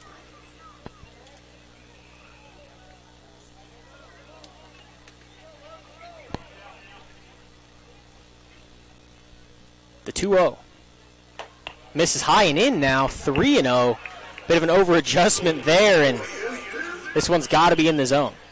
Green light. He's your guy. Fastball middle. I mean, there's a small zone for that green light, but there's no way you tell him to keep the bat on his shoulder. And on the other side of that, he's only thrown you 3 balls, none relatively close to the zone this AB. The 3-0. In the dirt, ball 4, and that'll be a 3 RBI for the Stompers, and they have their first lead of the game. Second run scored on a bases-loaded walk. Certainly an anomaly tonight, but the offense manufactures a run, 3 walks and a single, along with an Adam Al-Harvey sacrifice bunt. McCann Libby has been on base all 3 times. He's picked up an RBI, he's scored a run. He has a chance to pick up a lot more ribbies here. And not the batter you want without a free base at the dish. Just 1 out here.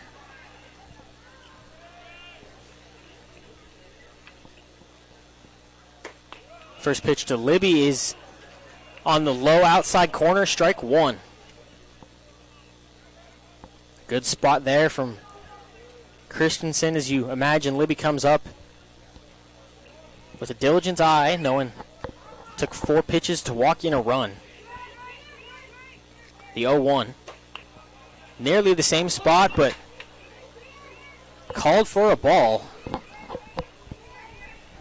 Evens the count at 1-1.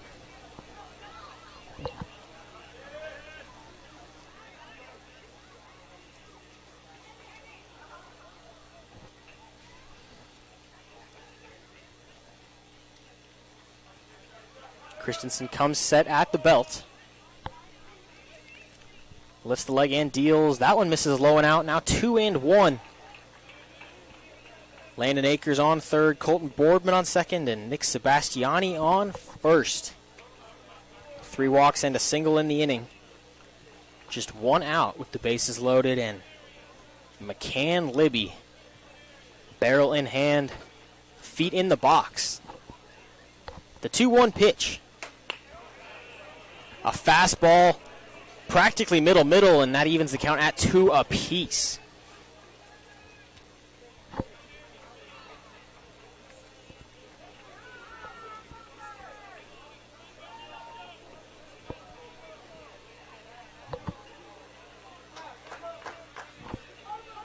Shakes off and then steps off. Connor Pulowski has come out on deck for Sonoma, which makes you think the night is done for Esteban Sepulveda. This would be a fun time for the Bellarmine catcher to break out. Big pitch coming here first. The 2-2 to Libby. Swung on and missed, strike 3, and a huge out for the Express. Challenged him high heat and retires Libby for the first time tonight.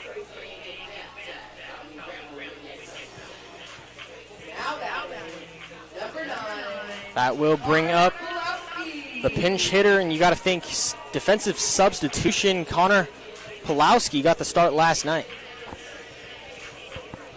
Yeah, Pulowski in last night's contest out of a 9-hole went 0 for 3. He walked. He also ended the ball game after that Trent Keys home run. He represented the last hope.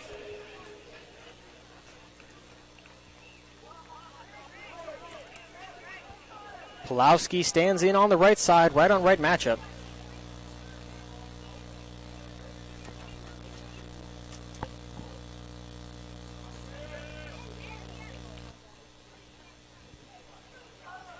First pitch he sees, misses outside for ball 1.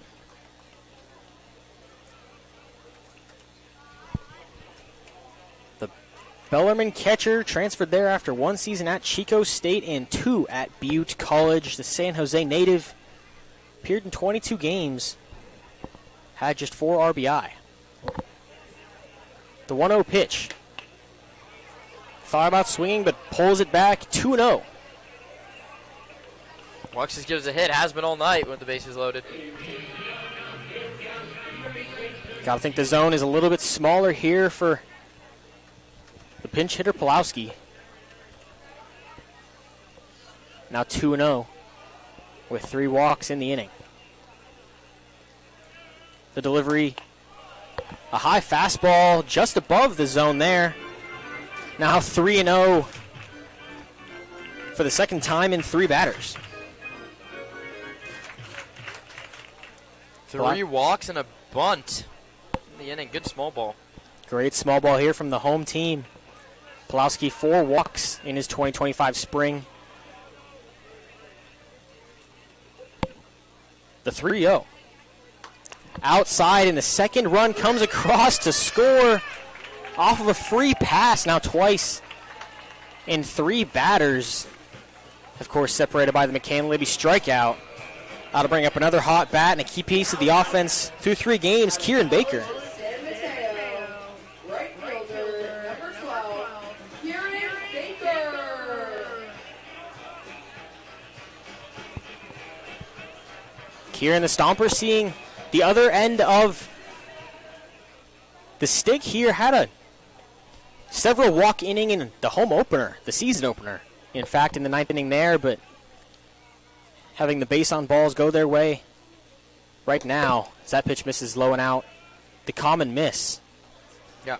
5 walks in this inning. Sonoma walked 7 in a disastrous 9th on opening day. 4 from Sean DeBoard and 5 from Jason Olvera.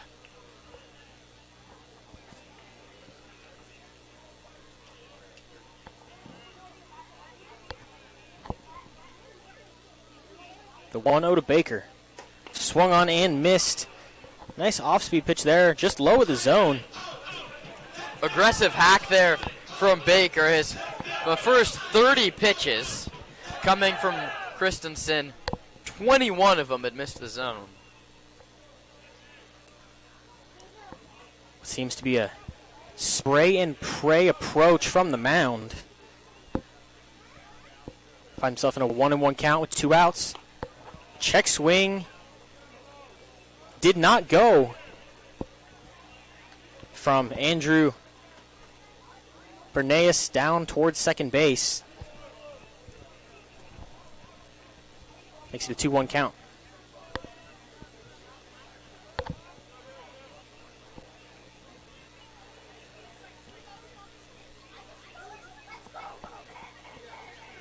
Now the 2-1 inside.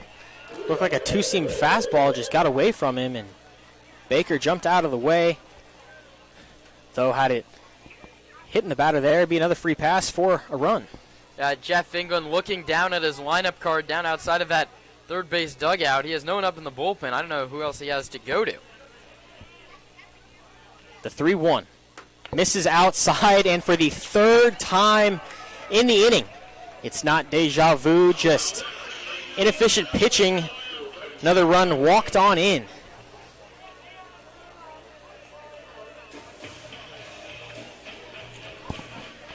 And here comes Jeff England. It might just be a consultation. We shall see.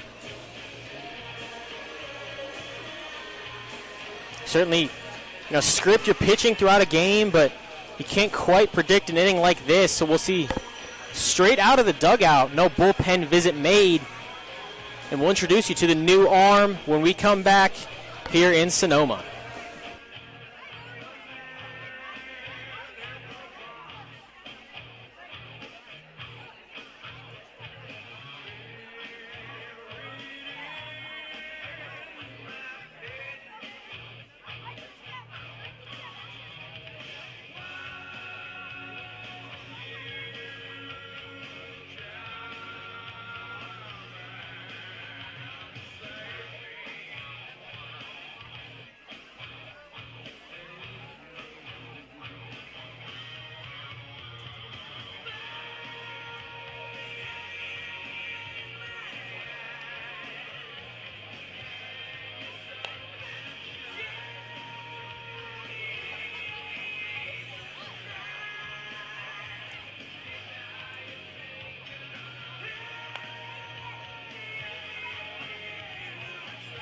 Now pitching for the Petaluma Express, number 42, Derek Robertson Jr.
back at Arnold. It's number 42, Derek Robinson, in to pitch for the Express, and a bases-loaded jam. Sebastiani on third, Pulowski on second, and Kieran Baker on first.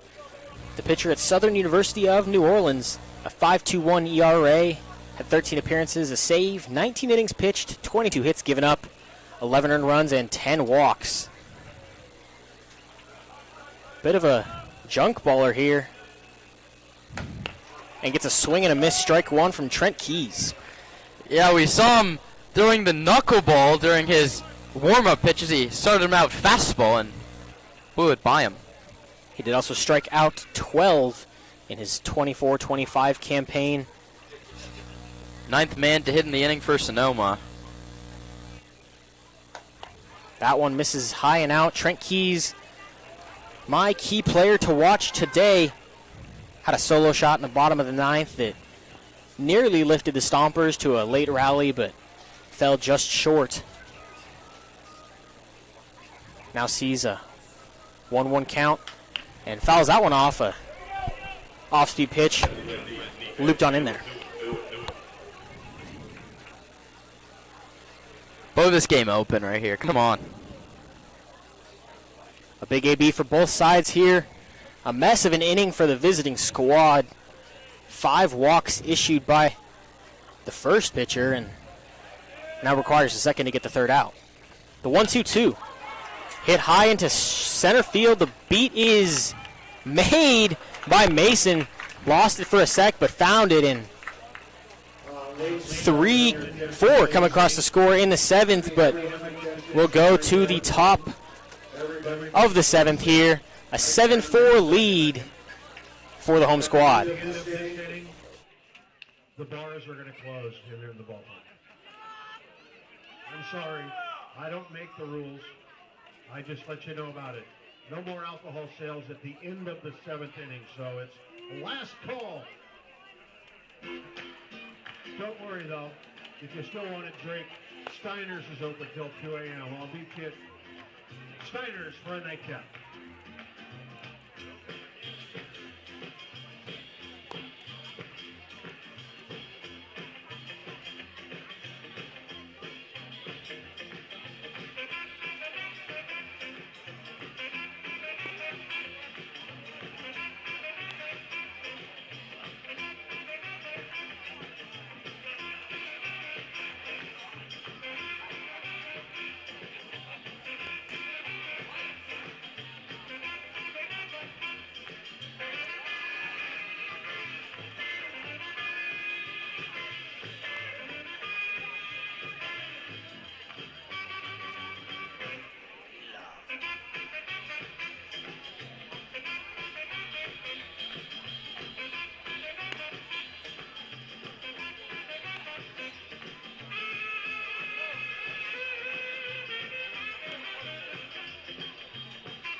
Last chance for our beer batter, number 4, Justice Brinson. 9-1-2 for the Petaluma Express. They now trail the ballgame 7-4. I'm Kieran Costa, joined alongside Roman Raffelli in the Sonoma Index Tribune broadcast booth on what's turning into a very pleasant evening in Sonoma. The first pitch is high from Nick Polis, 87 on the gun, and you got to get the adrenaline back going if you're the Stompers reliever who was fired up off the hill, and now he's going to be tested defensively. Well, it hit Brinson, and he's down. I think that caught him in the foot. Polis was very fired up coming off the mound to end the bottom of the 6th inning. Or the top of the 6th inning, beg your pardon. Celebrating, screaming off the hill, and then he had to sit for like 20 minutes. A long inning as Stompers scratched across 3 runs, but batted the order, and a lot of which courtesy of the walk certainly a lengthy sit for the reliever. New battery, Connor Pulowski is his catcher. Righty was up in the bullpen nearly that whole inning. We'll see how short the leash is for Polis as he misses outside at 82.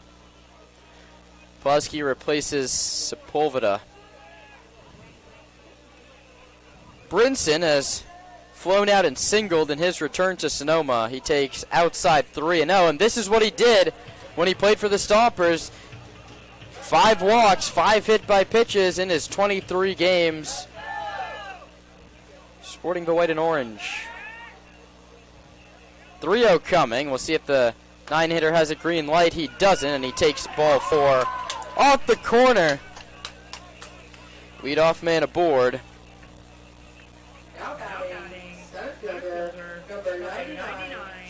Yeah, good AB there from Brinson, and eerily similar to the 6th inning. The leadoff runner walked, but didn't come across the score as Polis would strike out the side. Yeah, let's see if he can do that same thing here as he faces the leadoff man, Jelani Mason. A back pick on Brinson, who scurries back standing up. Mason squared, and I think he pulled it back, but it was a called strike anyway. From the slide step, it's fouled back to the screen. Thank you for joining us on the Sonoma Stompers Broadcast Network, deciding to spend your Friday evening watching along as the Stompers hunting for their first win of the year. They're in prime position to do it here. This one's bounced over the head of Polis towards second. Now Harvey gloves and throws late. I think he may have held on to that one, which was a smart decision. He didn't have a play at first base. That's just a Baltimore chop over the head of the pitcher. There was a second where I thought he was going to get all the way to the bag. He steps on it and turns it. Instead, it's an infield hit and 3 cracks at the tying run. And certainly just, I mean, a well-placed ball, you don't necessarily draw it up that way, but pretty much impossible for the defense to do much anything there. It hit the ground and then got every bit of 20, 30 feet in the air. Here comes a very scary Clemens, who takes high at 87. He homered in the first, singled in the third, and struck out in the fifth. He scored 2 of the 4 express runs, but would like to tack on an extra RBI or 2. Polis comes home outside 2-0.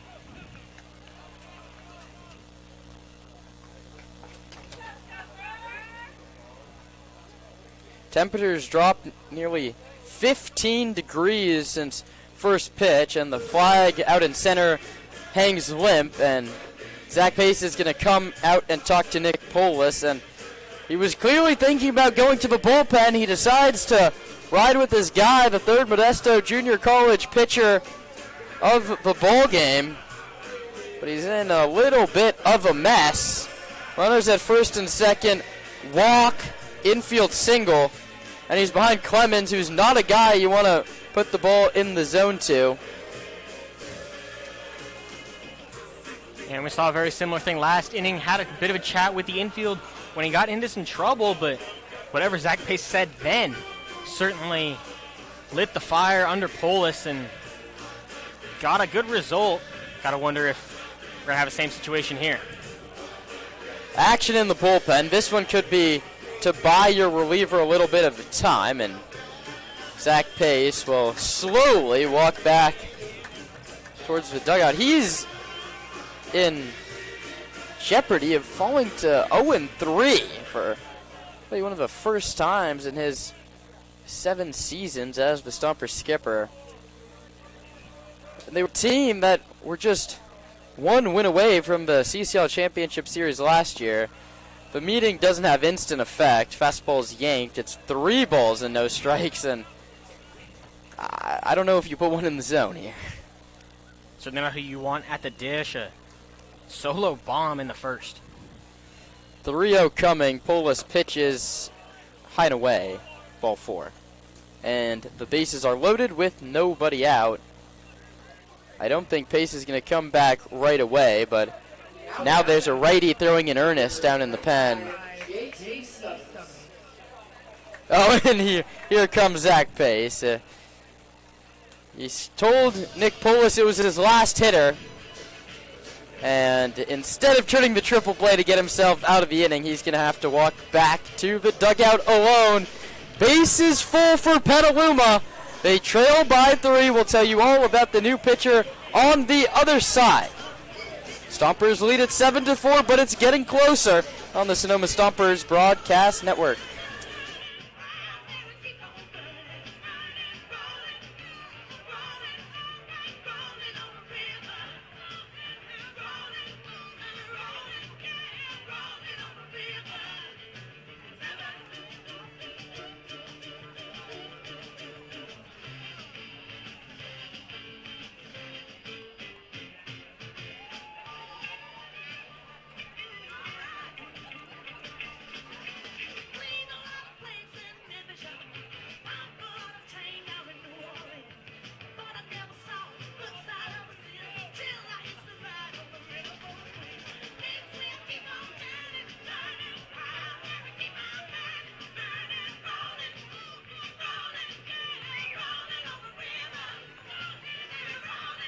Now pitching for your Sonoma Stompers, number 32, Haroon Pelja.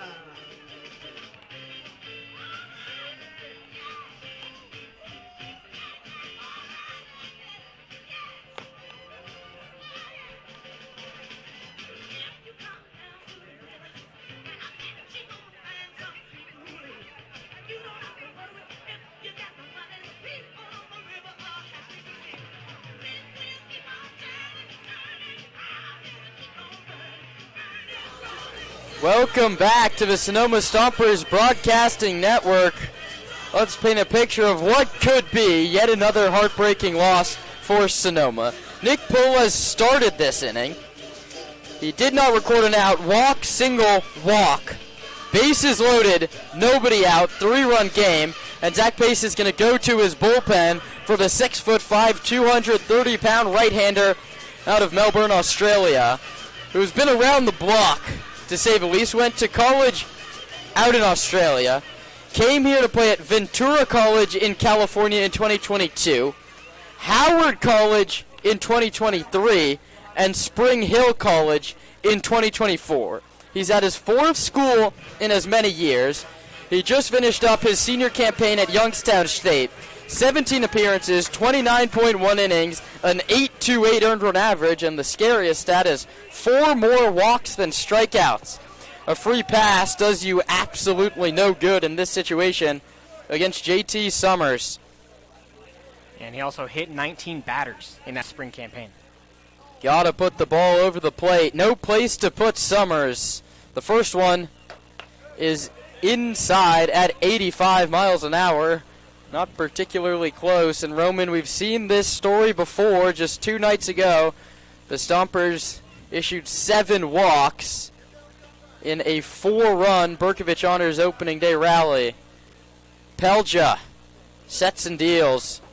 That one is over but low, 2-0. And eerily similar to Wednesday night's 9th inning. All 3 runners belong to Nick Poles. 2-0 offer. Low 3-0. And I don't know if you have the green light in this situation. Yeah, and I couldn't tell you what the situation is here, but the Sonoma bullpen just hasn't been able to find the strike zone more often than not. We saw it opening night like you just mentioned, and we're seeing a bit of it here. 3-0 from Pelja. This one has to be there. It's not. It hit him in the back leg.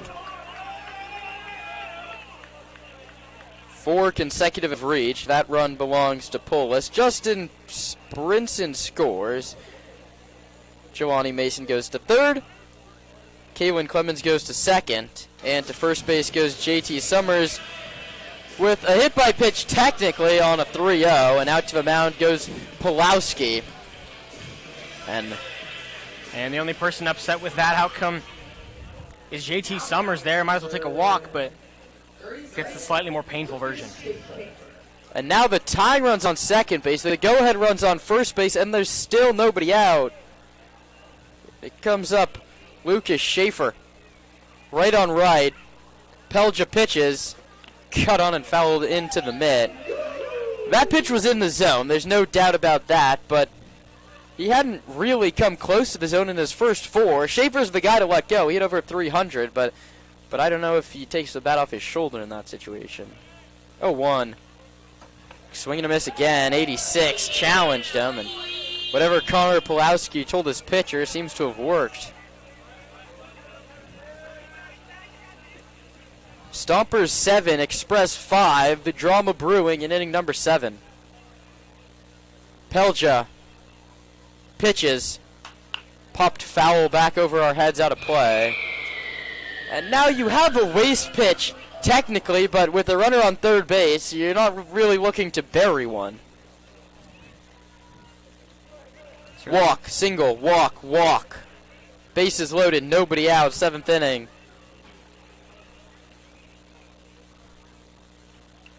That one buckles his knees, and he's rung up by the home plate umpire. Blake Dempsey sends Lucas Schaefer packing. An excellent pitch there, and a fine line to ride in that 0-2 count. You want to throw him the junk, but you got to be awful careful you don't bury one. Just keep it past your battery partner, but does a great job there. Yeah, that was a perfect pitch right at the knees over the inner third. Schaefer knew it. Here comes Romolar. He lines that one back up the middle. It's through for a base hit. 1 run score. Jeff England sends the runner. The throw from Akers is high. The tag. He got him. Landon Akers guns down the runner from center field. What a throw by the Stompers center fielder to keep Sonoma in the lead. How about that from Landon Akers? A high throw. Pulowski gets up and still throws him out at the plate. Jelani Mason comes in to score. Clemens is thrown out at home. Summers is at second base. It's an RBI single for DeRomalar, and wow, that was a nice throw from the Bellarmine Knight patrolling center. Called strike 1. Aggressive send from England, but not one that I disagree with. Wow, the Stompers caught a break. That's the second out at the plate we've seen today. The pitch. The appeal. Yes, he did. And with that, we can close the book on Nicholas Polis. Went an inning plus, gave up 1 hit, 2 runs, both earned, 3 walks, which were his downfall, and 3 strikeouts. And left quite the mess for Pelja. 0-2. Pelja looking to escape the jam with the Stompers in the lead, and that's exactly what he does. Fastball right down the middle. Will Toker can't take the bat off his shoulder. Well, it's not great, but it could have been worse. For the Express in the 7th, it's 2 runs on 2 hits and 2 left. It's time to stretch in Sonoma. We've got another fun one at Arnold Field. Stompers 7 and the Express 6.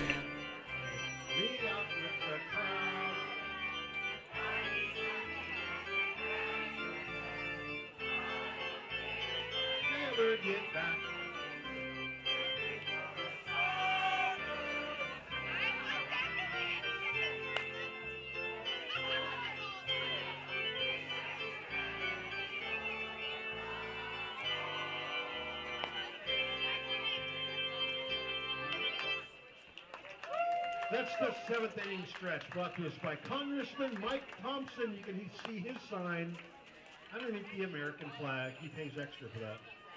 Sunday morning, man, she woke up fighting mad. Bitching and moaning on by the time I had. And by Tuesday, you could say that girl was good as gone. And then when Thursday came around, I was all alone. So I went for a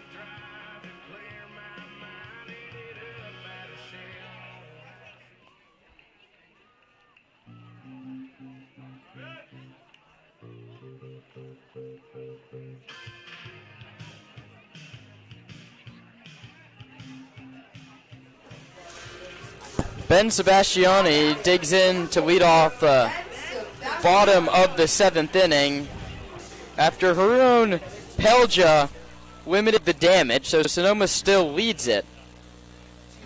And the first pitch to Sebastiani outside.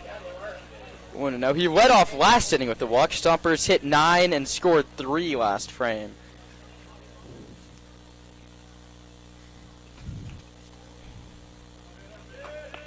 Sebastiani swings and misses.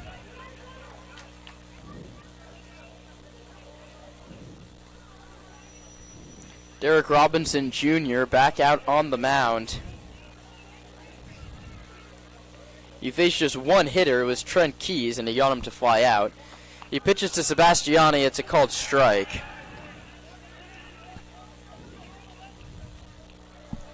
Off speed. We see a lot of it from the right-hander. Works from the wind. Starts fully squared up to the hitter. Finds the one he likes. Rocks and delivers. Fooled Sebastiani badly at 69 miles an hour.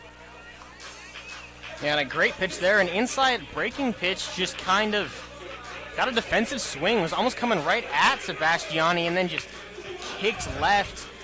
Dropped it in the zone. No one up in the Stomper bullpen, so you think Pelja's coming back.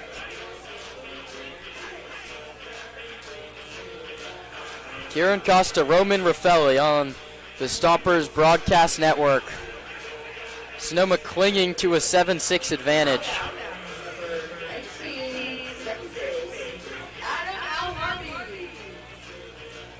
First 2 games of the season have been 1-run losses for Sonoma. 8-7 to the Honors on opening day. 3-2 to this Express squad yesterday. The pitch. Called the ball. A little too high. The 1-0. Sent towards left center. Not deep. Mason chases back. Still chasing back, and it was pretty deep on 336 feet. But he's gone. And while it sounded great off the bat of Al Arby, just didn't carry.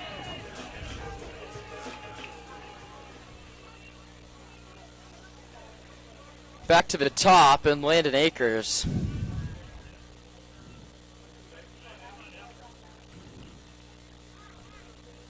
Who takes high at 70. Close pitch. Blake Dempsey says it was just a little bit too high for his liking. Akers has flown out, popped out, grounded out, and walked and scored. He swings here and fouls it back to the screen, 1-1. In on the hands at 79. And Akers has also thrown out a runner at home, what might serve as a game-winning run here. Gunned him out from fairly deep center field just last half inning. Robinson retired all 3 hitters he's faced. And it looks like he might get Akers. That one sent to very shallow right. In comes Clemens, still comes in, and makes the catch. 1, 2, 3, go the Stompers in the 7th. To the 8th inning, we roll on. Stomps lead by 1 on the Sonoma Stompers broadcast network.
Now batting, number 3, Tyler Nordyke.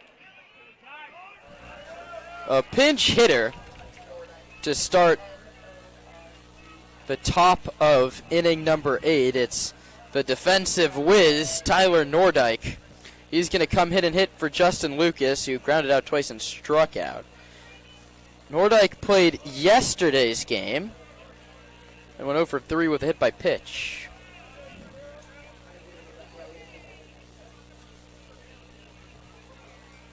Nordyke out of Santa Rosa Junior College takes a late call, but it's strike one, 87 from Pelja. And it doesn't get more middle than that. Really just saying, come and get me. And it wasn't able to. The Youngstown State Penguin delivers. In there again, called strike 2. And that was another nice pitch. He continues to challenge.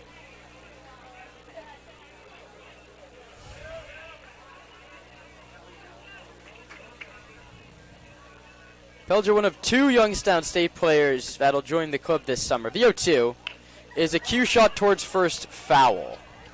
Keys scoops it, but it's wide of the bag. Brady Shannon will join the team as well. Both of them played for the Penguins, and I know it's been an 0-2 start for the Stompers, but those two would love to be part of a winning program. Youngstown State went 14-40.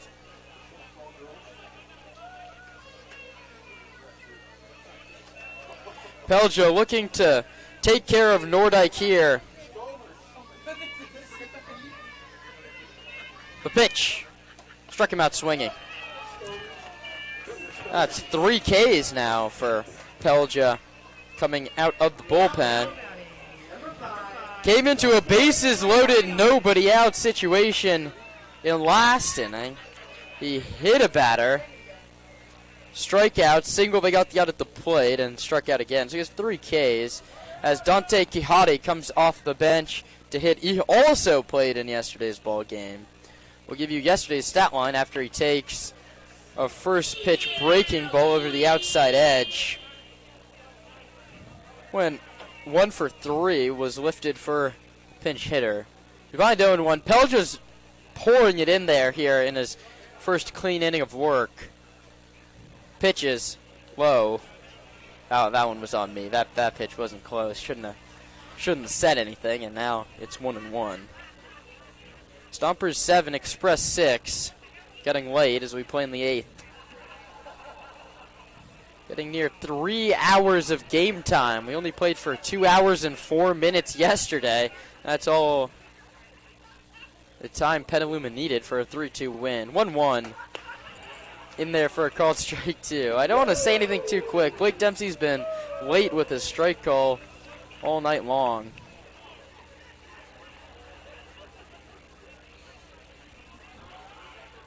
One-two offer coming. Here it is. Outside corner for a called strike 3.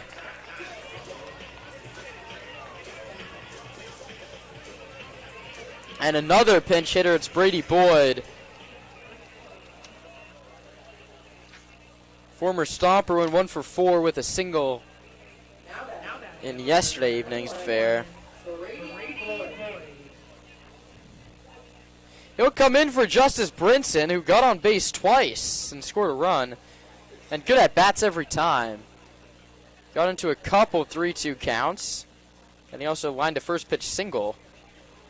But one former Stomper replaces another. And Express need to get something going off of Pelja. Pitch.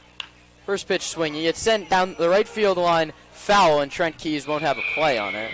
Baker coming over as well. It drops untouched. A lot of room down the foul line, down the right field side. Down the left field side, there's a little jutting out where the Flybird Margarita Lounge sits.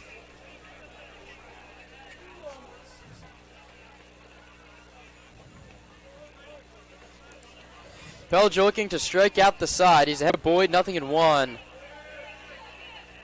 Stomps lead by a run. The pitch. Good hook. It dropped right down the middle. It looked like it started way above the zone. Had Boyd fooled. Pell just one pitch away from strikeout number 5.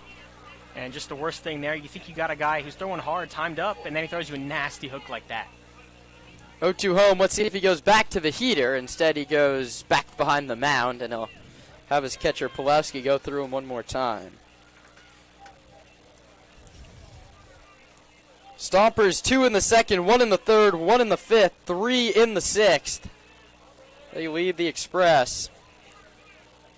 The pitch.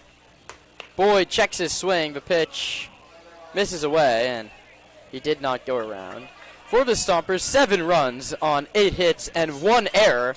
The Express, 6 runs, 7 hits, and 2 miscues. Teams combined for just 10 hits in yesterday's affair. They already have 15. Pelja to Boyd, right on right, delivers. Struck him out swinging on the fastball. Haroon Pelja, the Aussie, sets down the Express in order, all 3 of them via the K. Last chance for the Stompers to add some insurance. 8-7 midway through the 8th on the Sonoma Stompers Broadcast Network.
Welcome back to Arnold Field, last of the 8th.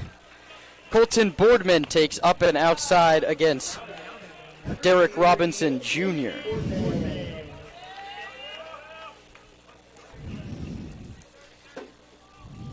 Robinson Jr., the junk baller, delivers.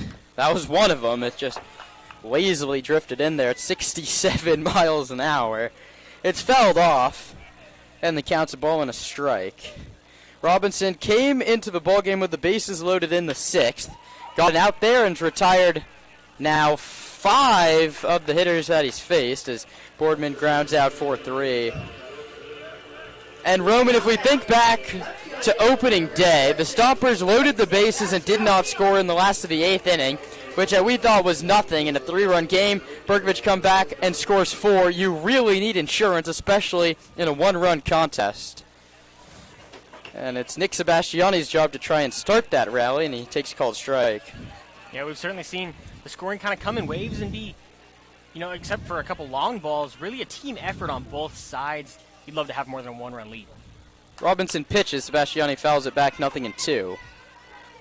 Robinson working quickly and retiring hitters.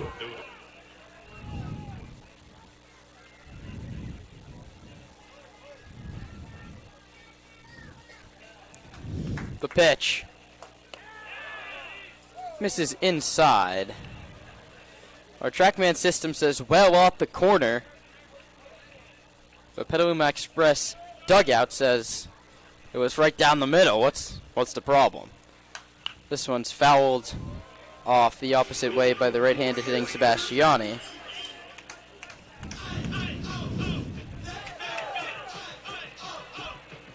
Nick's been aboard twice.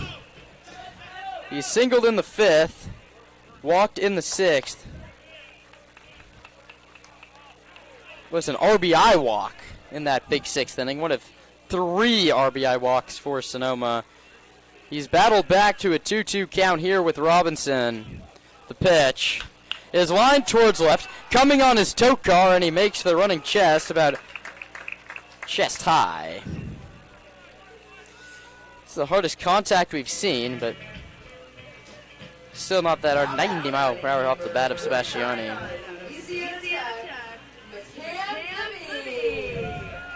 Brings up McCann Libby.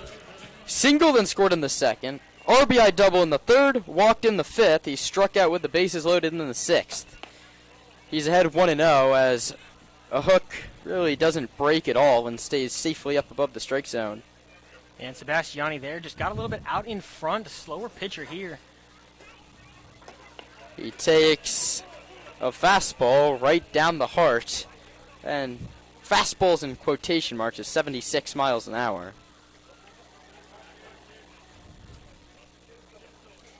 One.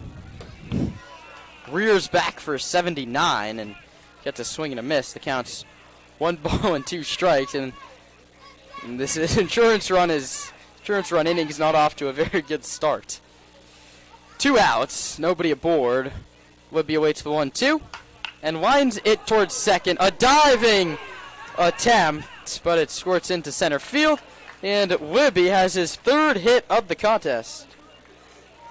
And a hard That's piece still Schaefer out there, I think.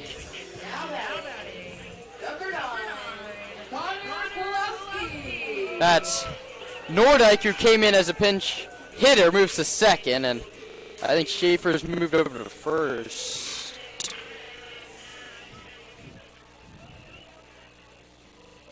Brings up Pulowski, who takes fastball at 77, clips the top of the zone, says Blake Dempsey. One aboard. Pulowski, an RBI walk in his only trip, came in support of Pilvida. He bounces one weakly towards short, and Jerome Millar kicks it. I mean, I'm all for home scoring, trying to give your guys hits, but no excuses on that one. It was right at the shortstop Jerome Millar, and it wasn't hit very hard. Yeah, just got eaten up in the dirt there. Kind of pulled up a little bit early, but didn't quite expect the hop that the previous bounce had. You know, the rule of thumb is typically put the glove lower than the last bounce, but just lost it there. Now, a bit of a 2-out rally from the home team. Baker, who's quietly been one of the best stopper hitters through 3 games. He went 1 for 2 yesterday off the bench, takes high. Today, he struck out, doubled. I beg your pardon, he's singled twice, walked, and K'd.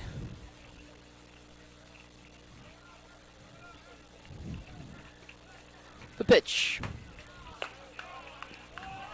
Swing and a miss. Counts 1 ball and 1 strike to Baker. Stompers would love that insurance run that's out at second base.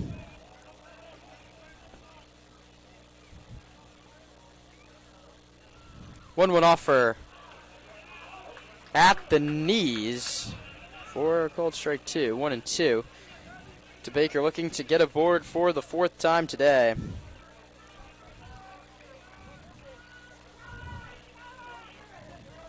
Trent Keys has it bad in the on-deck circle. Robinson comes home and misses in the far batter's box.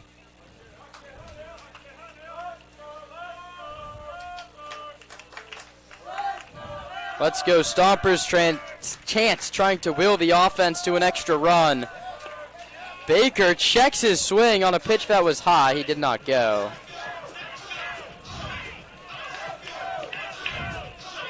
It'll be the top of the order slated for the Express. Mason, Clemens, and Summers. We'll see how big the deficit is after this Stomper frame. Payoff, runners go. Baker takes high ball 4, and we're loaded up. Brings up Trent Keys for his 2nd at-bat with the bases loaded. Yeah, my guy to watch today, been pretty silent. Had a double, but didn't score anybody and didn't score himself. Looking to do some damage, add some insurance here.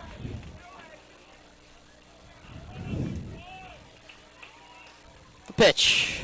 Low, a nice block.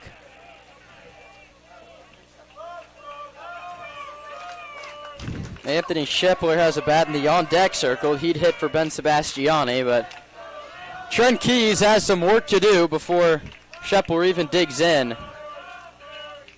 Righty on lefty, Robinson delivers. Keys takes low 2-0. Robinson got his only hitter he faced in the 6th, set down the Stompers in order in the 7th, got the first 2 outs quickly in the 8th, and then single E6 walk. He's lost command of his zone. It's 2-0 to Keys with no place to put him. Outside 3-0. And you want to count them up? I think the Stompers have 3 bases loaded walks today.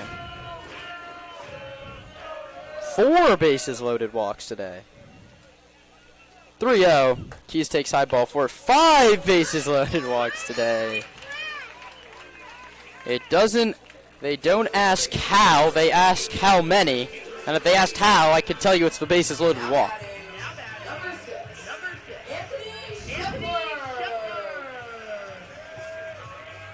And Shepler, who cranked a triple on opening day, looks to do some damage here. Shepler's 1 for 7 with a walk and a hit by pitch. He went 0 for 4 in yesterday's game. That one, though, was that triple all the way to the light tower in deep right center.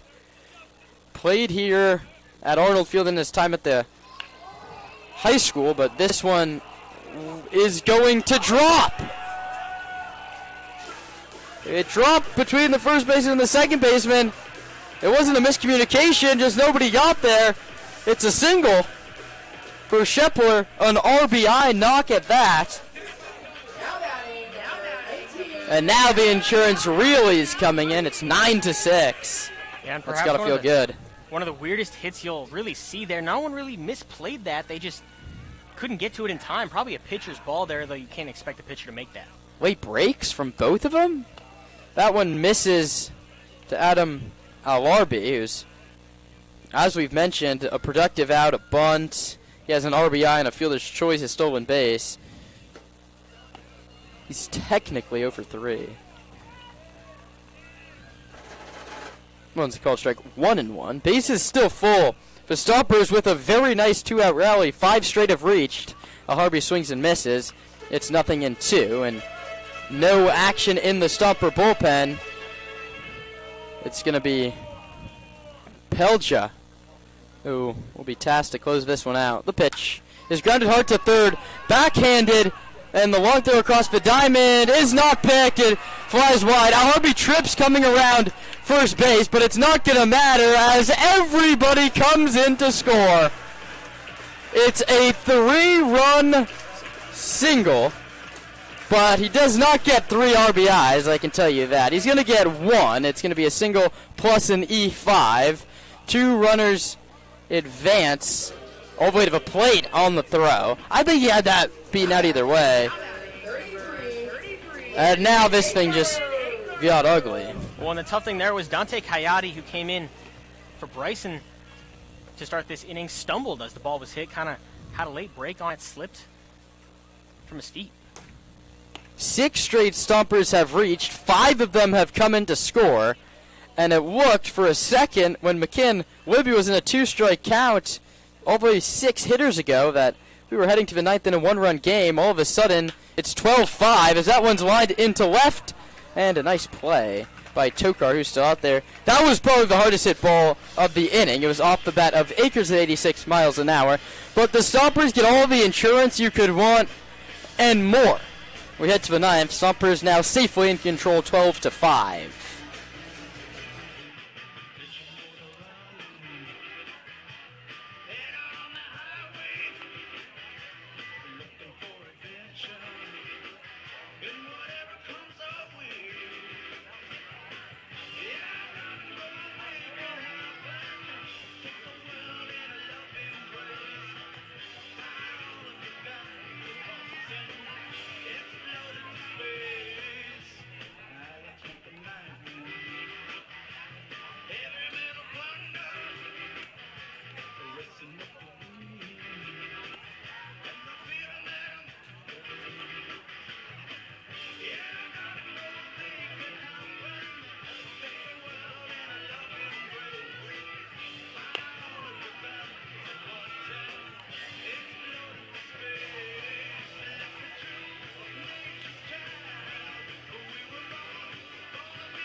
Now batting number 99, Jelani Mason.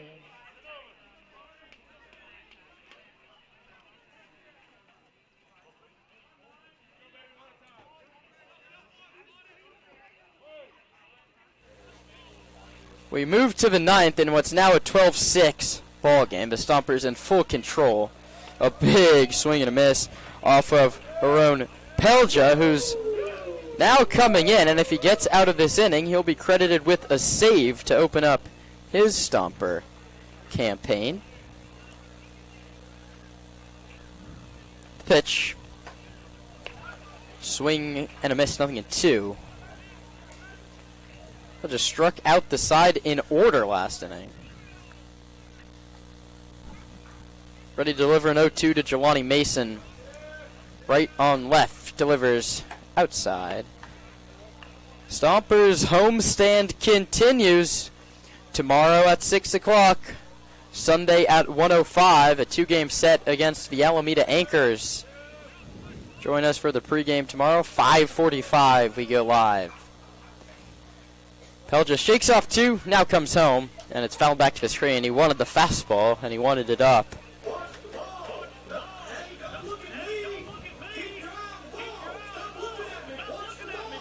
(12-6). Stompers a 5-run 8th inning.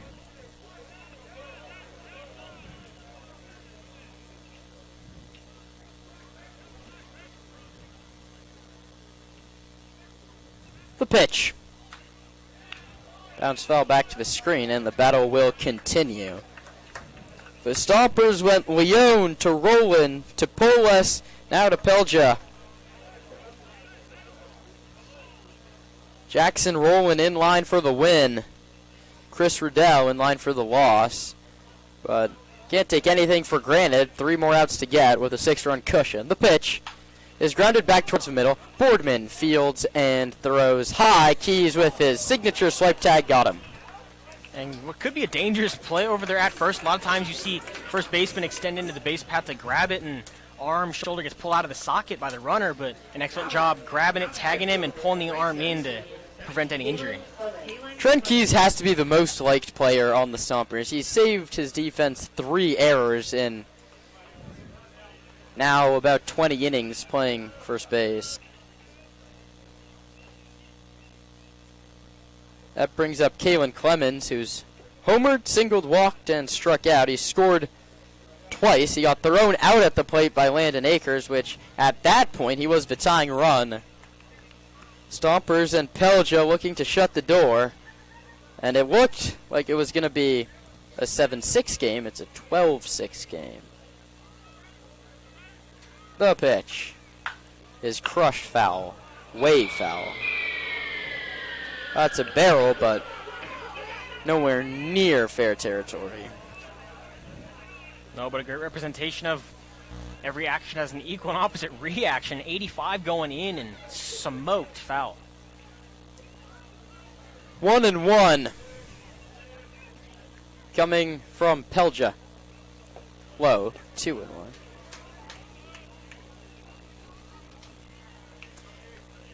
The Anchors tomorrow and the Anchors Sunday, and then Monday off for the Stompers, as they'll have all season long.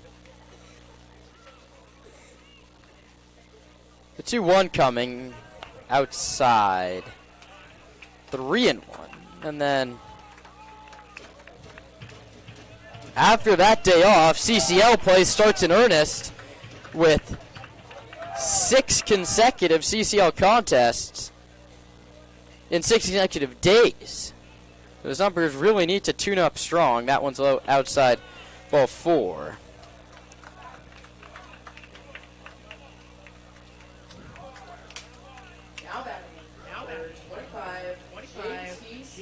Brings up Summers.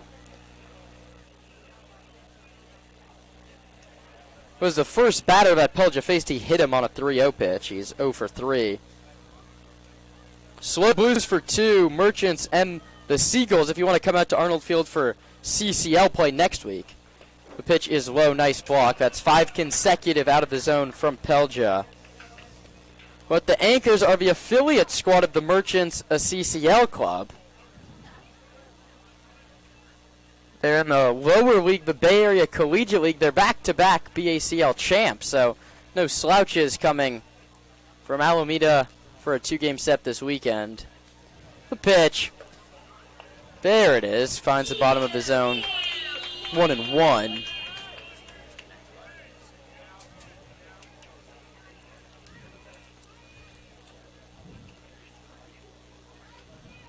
One coming. Good frame job by Pulowski, but Blake Dempsey doesn't bite. It's low 2-1. Pelger just wants to send these fans home happy. Staring into Pulowski for the sign. Now he's ready at the belt and pitches. Same spot, same call. It's 3-1. Stompers fans all too accustomed to ninth inning walks, but a little bit more cushion this time around.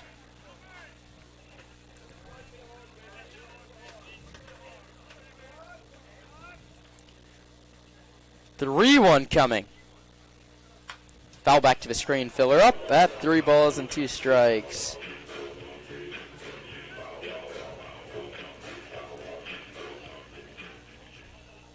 Summers 0 for 6 with 2 walks in the series.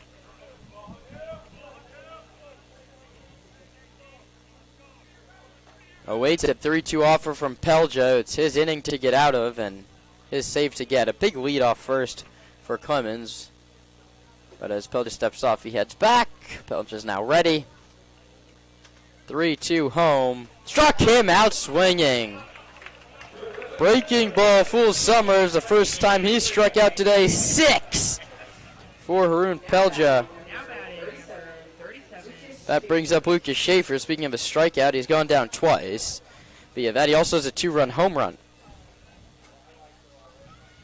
Stompers 1 out away from their first victory of 2025. Pelja gets the one he likes. Here it is. Low kicks away from Pulaski to the screen. Moving up to second base on the wild pitch is Clemens.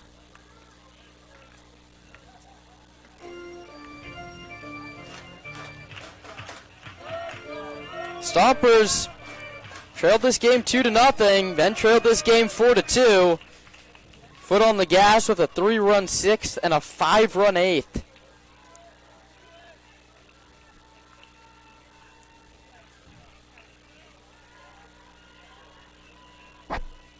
Here it is.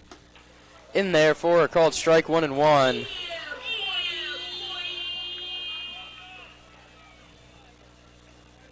Ken Libby really the star of this one on the offensive end. He was aboard 4 times. Connor Boardman aboard 3 times.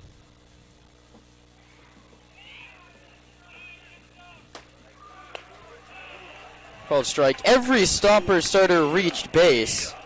Adam O'Arby, the only one without a... No, every Stomper starter reached base. And 8 of the 9 had a hit. This is a complete offensive performance. They scored a lot on bases loaded walks, but that doesn't matter. Pelja pitches. Fouled off over the third base dugout. Brandon Leone went 3. Jackson Rowland went 2. Nick Polis went 1. And Haroon Pelja's 1 pitch away from finishing off his 3rd inning of work.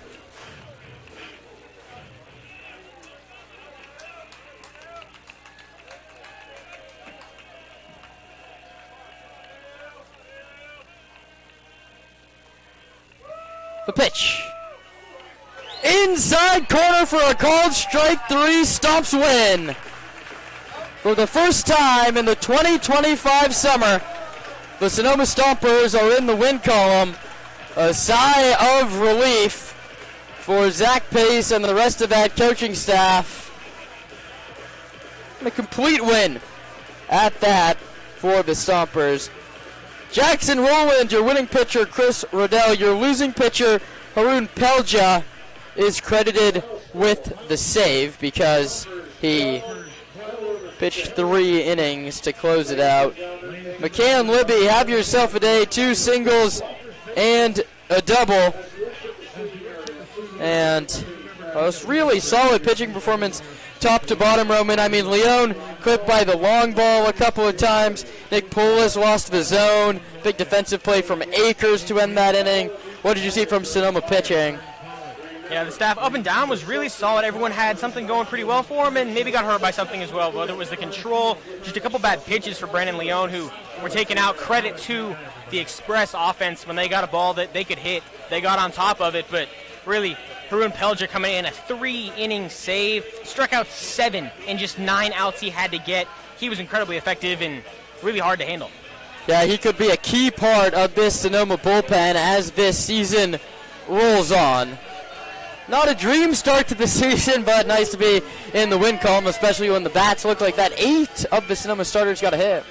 Yeah, just up and down again. We've been waiting for this now 3 games, just productive at-bats. We saw a lot of those from Adam Al-Harbi, though, up and down. Everyone did their piece. Scoring from all across. Landon Akers had a couple key pieces. Nick Sebastiani, McCann Libby, just up and down the lineup. They all put together good ABs, played for each other, and it produced.